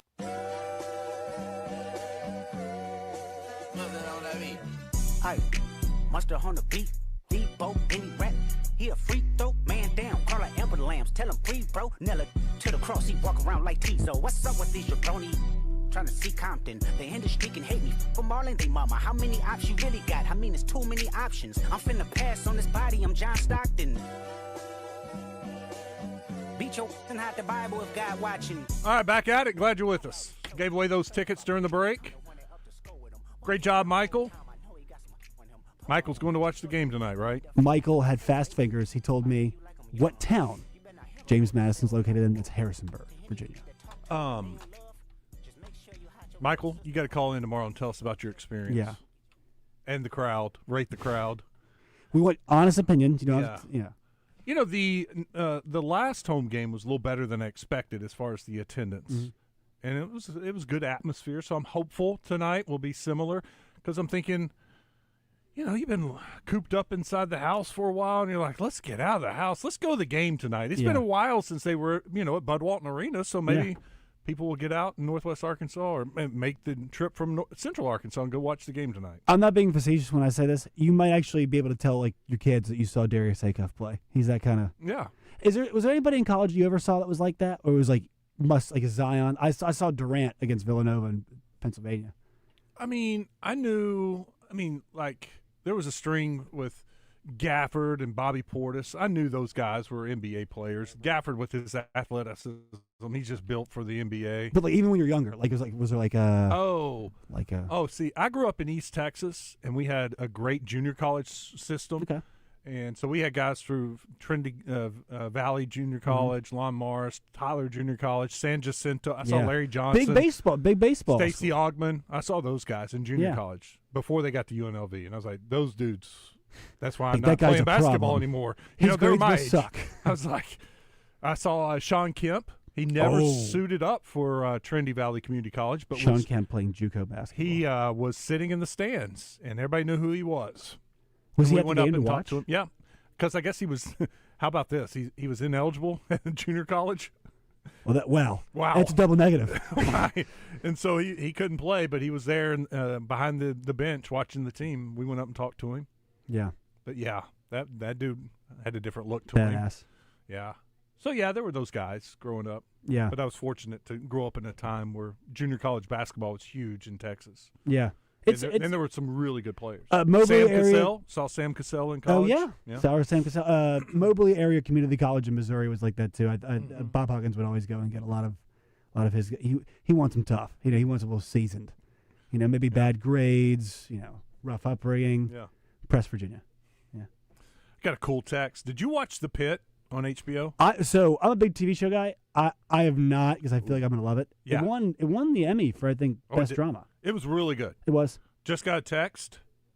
The Pit returns January 8th. Nice. So season 2 is coming. New season on January 8th. So if you haven't seen season 1, now's the time. Yeah. Binge it, watch it, and then you get season 2. I think I will. I mean, it's I don't recognize a lot of the actors. I'm always skeptical of the hospital shows. Mm-hmm. Just as somebody had 2 open heart surgeries and hates hospitals, and I don't need to be in there more, Mm-hmm. But I hear it's really good. So. It was. It's basically 24 hours inside the hospital. It's Pittsburgh? I think it was. Yeah. And it was just one continuous day, one shift of like 12 different episodes. I wonder, my ex was a labor and delivery nurse, and so I'm wondering if she's like, would find it relatable? Right. Or like be like, this is dumb. Because the thing about ER and some labor and delivery places, like UAMS, you really never know what's going to walk through the door. But that is ER to a T. But some people like that exhilaration. It's like working in the field. Like my buddies that are lawyers, they don't like the lawyer shows because they're like, this this would never happen. And it's like me for the TV shows. Yeah, I'm like, this is so bad. This is not what TV news is like. Yeah, no, I can't watch just it. A lot of fires and crime. There's one on HBO? Is it Broadcast News or Apple Plus? The one that used to be the Newsroom. Did you ever watch the Newsroom? Yeah. I like that one. That was probably the last good one. That was more about politics than it was about the actual. But like, my daughter has never watched. Oh God, I just went blank. The politics. Veep. Sorry, Veep. Oh, I had not watched that either. I hear it's great. Oh, it's like our favorite of all time. My mom loves it. It's spectacular. Yeah. Hilarious. Yeah. So like, it's funny because people have said more recently, it's like this stuff is true. It's like I've heard that's fantastic. I finished Tulsa King over the Christmas holidays. Big Sly guy. I have no interest in watching Tulsa King. It was better than I thought, and it was one of our texters, our listeners, because I was telling them about some of the things I liked, the westerns. 1923 and 1848. I'm sure I got the numbers. Oh, Landman's is incredible. Yeah, it entertains me. I don't think it's very good. Oh, you're stupid. Taylor Sheridan's really bad at But see, finishing. Taylor Sheridan also did Tulsa King. Yeah, no, and so that's why I watched it. I think didn't Paramount give him like a ranch or something, and he had to write like 9 shows for him or something. So he's really not putting all of his eggs in one basket. I think it shows. But it was okay. It was okay. Tulsa King. It's worth watching. Look, Sly's old as hell now, so I couldn't get over a couple of those. All right, D3 Auto Sales text line real quick because I teased this. Is Anchorman not accurate? You see that? Anchorman, it is not accurate, no. My wife is a doctor and said The Pit is about as close to the show you will get to Trauma 1 ER. Thank you. I enjoyed the heck out of it. I thought it was really good. Is it graphic? Is it Yeah. It is? Yeah. Yeah, I mean, I just don't have much interest in that. I'm sure it is good. It might not be for me. Hey, Wes, who would you want to win the Super Bowl, and who would you not want to win? Please be honest. Whew. Who would I want? Probably somebody I need to go find a anyone but Philly. I need to go find a futures bet and something with some little meat to the bone and place say Chargers. No, I don't think the Chargers would be it. 4 road games east. Yeah, no, I'm not going there. Maybe because having Clint on the show every Monday, and we've talked so much about the Texans, I could get behind the Texans a little bit. Okay. But I'm not a Texans fan. Growing up in Texas, I was never, it was either Oilers or Cowboys, and I was always Cowboys. Inevitably, a game will come where they have to score 30 points. Can they, do you think? No. Are you going to bet to make the Super Bowl or just to win it? Okay, here's to win it. This is going to sound weird. But maybe Patriots. And I know they won and had all theirs with Brady, but with Hunter Henry, that would be a cool story for him. All these years, finally get that Super Bowl ring. I would be very happy. And Hayden Henry, his brother, comes on my show all the time. He used to come on Out of Bounds. Yeah. Great family. And I'd be really happy for Hunter. Yeah, people of Boston that can kick rocks, but that is a great story for them. And also good for Mike Vrabel, man. Yeah. Like that was such a weird situation, but it just shows you just culture is so important. Like you look at those 3 NFC West teams, Wes. Culture. Mm-hmm. Like Kyle Shanahan learned from his father, right? Sean McVay also learned from Kyle Shanahan's father as well. And then who's the guy who's the Seahawks coach? Was he a Carroll guy? He get promoted when Pete He Carroll might have been culture, right? So even in the NFL. Culture, is very, very important. The one thing is that maybe the Patriots are too young to know any better, like about being afraid of going and playing Josh Allen, or maybe the moment does get a little too big for him. I mean, we saw it against Buffalo last time, right? Yeah, I could get behind Jacksonville. A couple of former guys. That's the one I was thinking about. Cam Little, Busta Brown out of Ashdown. Yeah. They've been really quiet. Former guys that we know. They kind of grabbed control of that division, and then they got the early win over the Texans, and they've kind of just kept the Texans, at arm's length. And this is the big year for Trevor, right? And he's done well. Not saying he's been outstanding, but their defense is very good. I'd probably get behind the Rams because of Stafford. Matthew Stafford, when he's playing quarterback, is so much fun to watch for me. He is just picking apart a defense, and he just always seems to be in control. And to me, I respect the heck out of that. Shout out to his physician, whatever medication he's taking, because it seems like his velocity is almost picked up. It's like when Verlander went to the Astros. Oh, spin rate's up. Once again, I don't care that he's doing it. Dude, Wes, he's ripping the ball all over the place. I was worried after the surgery that he wouldn't be able to fit in, but he is in total command. And think about athletes, 38's not spring chicken, but Stafford's gonna be able to play as long as he wants to now. He's gonna have, as long as he doesn't ding the shoulder again, he's gonna have free reign to play as long as he wants to.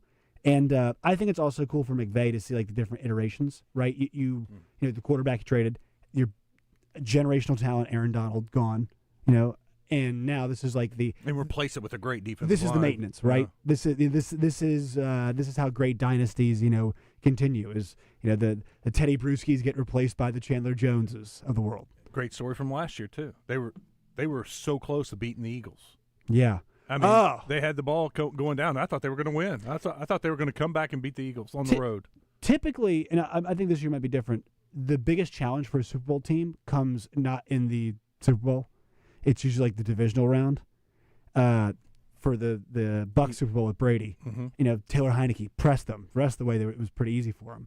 That was the one, right? It was if you're going to get them, the snow, it's tight, and it just didn't go their way. But think about it this year. They had the Eagles dead to rights. Didn't cover because they had a field goal blocked in the last play of the game. That's right. Returned it for a touchdown. Yeah. Back to the Lindsey conversation. Here we go. He is Jim Lindsey's grandson. His dad's name is John Lindsay. Jim Lindsay was a fullback for the Minnesota Vikings about a year or so back in the 60s. Barry Switzer was a coach on that 64 team. He played before them, I believe. Yeah, Switzer didn't play with them. He was a part of the team. He was assistant coach. I'm sorry if I didn't clarify that. And Earl said John David Lindsay played tight end part-time. Lindy Lindsay played tight end as well. Part-time? Was it back in groceries also at the same time? Maybe he was doing some defense also. I don't know. We're talking about the 60s. All right, so good stuff. Let's take the break. Final break of the day. When we come back, we can wrap this thing up. No, we will wrap this thing up. Also, I guess I really don't have anything else. We can take a call. What? Big note. The Spud Webb, believe it or not, the Spud Webb at Georgia Southern, not related. No way. Yeah. Gotta be. Parents are just big fans. Oh, okay. All right. Last break. Stick around.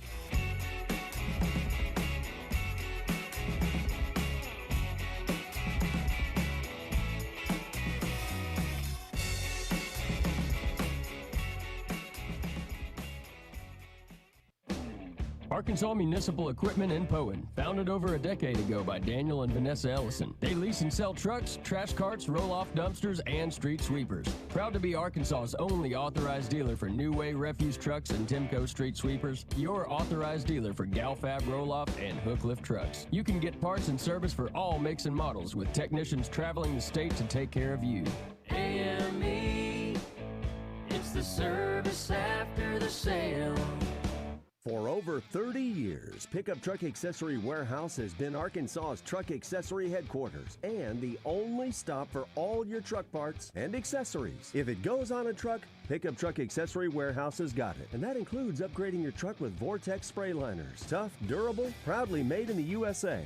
Their spray liners can protect your truck for years to come. Call Pickup Truck Accessory Warehouse at 501-568-0040 to schedule your spray. Or stop by 65th and University. Running a business means wearing multiple hats. So if you're like me, you probably started out using your personal phone, taking client calls and texts nonstop. As my business grew, I needed something smarter. That's when I switched to Quo, the #1 business phone system. Quo works right on your phone or computer. No carrying 2 phones, no clunky landline, just one easy app you can try for free. Your team can share one number and handle calls and texts together like a shared inbox. Any teammate can jump into the conversation so customers get faster responses. And Quo's AI assistant summarizes your calls and responds to customers 24/7, so you never miss a lead or opportunity. All this starts at just $15 a month. That's basically 2 coffees. You can even keep your current business phone number. Find out why 90,000 businesses trust Quo. No missed calls, no missed customers. Try Quo for free at quo.com/sports. That's quo.com/sports to try Quo free. QUO.com/SPORTS. 3, 2, 1, Happy New Year! Yeah, I know I'm celebrating early. It's my not-so-subtle way to remind you that December 31st is the last day to get 50% off the joining fee at either the Little Rock Athletic Club or Racket Club. So what if you overindulged over the holidays? Once you take a tour and discover the various ways to lose weight and stay in shape, you're going to say, sign me up, and they'll say, great, you get 50% off. Make it happen soon at the Little Rock Athletic Club or Racket Club. Happy New You! Arkansas's larger-than-light experience is back with a holiday twist. It's time to let it glow, let it glow, let it glow with Glow Wilds at the Little Rock Zoo. Join us from November to January when dazzling lights and holiday magic come alive after dark. Discover a joyous new season with brand new installations that mix Animal Kingdom adventures with winter wonderlands. Glow Wilds at the Little Rock Zoo is merrier and brighter than ever. Presented by Be Well Arkansas Department of Health. Get your tickets now at littlerockzoo.com. Hey, can you blow up some balloons for Jack's party? I can't. I'm so congested. You need Sinex Saline from Vicks. Sinex Saline Nasal Spray? Yeah, just Sinex. Breathe. Sinex Saline instantly clears everyday congestion associated with colds and year-round allergies with a gentle, ultra-fine mist that's no mess and easy to control. Daddy, we need more balloons. On it. Enjoy life's important moments without congestion. Try Sinex Saline from Vicks. Just Sinex. Breathe. Use as directed. You still thinking job change in the new year? Yeah, I need something that's in high demand and more stable in this economy. IT? Yeah, cybersecurity, maybe even AI. That's what I did. Really? How? Went to My Computer Career. You don't need any prior experience, and you could start your new career in a matter of months. A lot of IT pros go to school there, too, to level up. Sweet. Are classes online or on campus? Both. Wow, I'll check it out. Thanks. Make this your year. Take the free career evaluation now at mycomputercareer.edu, an Elite CompTIA certification partner. Financial aid is available to those who qualify, including VA benefits. The 36th Annual Reliance Bank Arkansas Big Buck Classic, January 23rd through the 25th at the State Fairgrounds, presented by Arkansas's best Chevy dealers. Listen for the Big Buck Sounder next week to qualify on air or register during Big Buck to win a hunting rifle, $1,000 gift certificate from Hunter's Refuge, or an Arkansas Game and Fish lifetime hunting license. The Arkansas Big Buck Classic, January 23rd through the 25th. Brought to you by Bradford Marine and ATV, Can-Am, Hunter's Refuge, Remington, Taka Hunting Gear, and Outlaw Beer.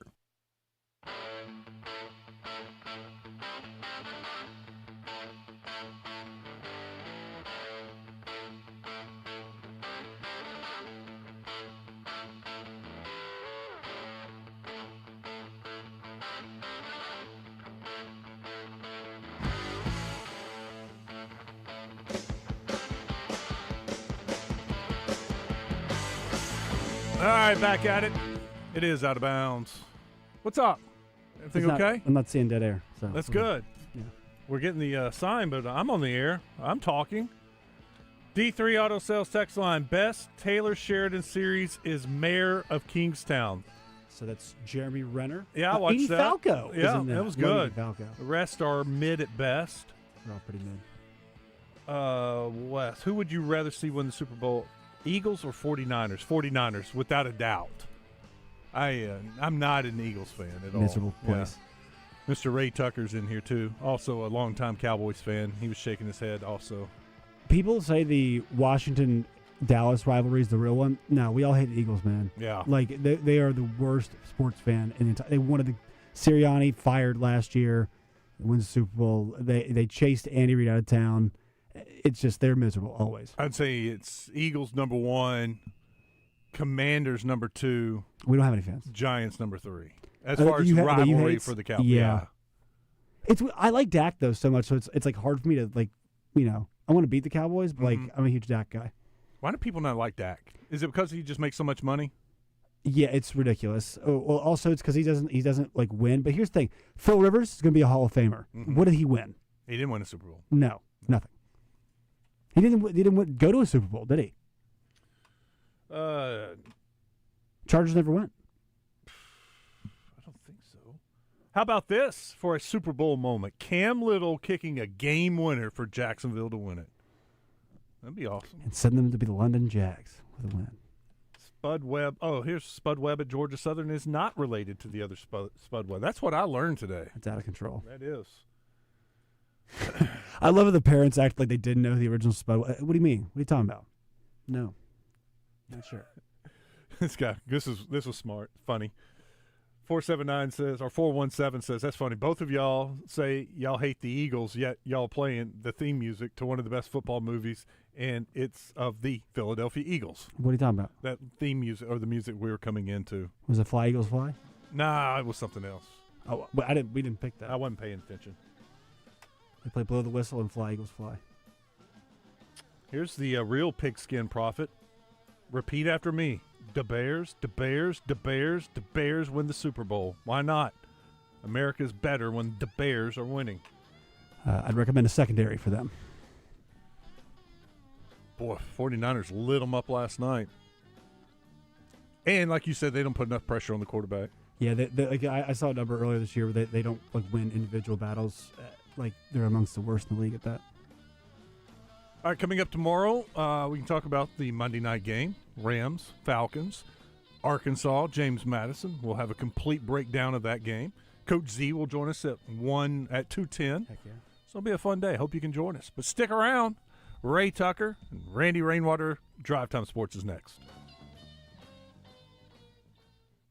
We got the big deals at the Big Rock. The Big Rock Benton. It's the Wrap Up the Year sales event at the Big Lot, Chris Crane Dodge Jeep Ram in Benton. Get our best deals of the year on Ram 1500 pickup starting at just $34,900 or up to $14,000 off new Ram 2500 pickup trucks. Don't miss the Wrap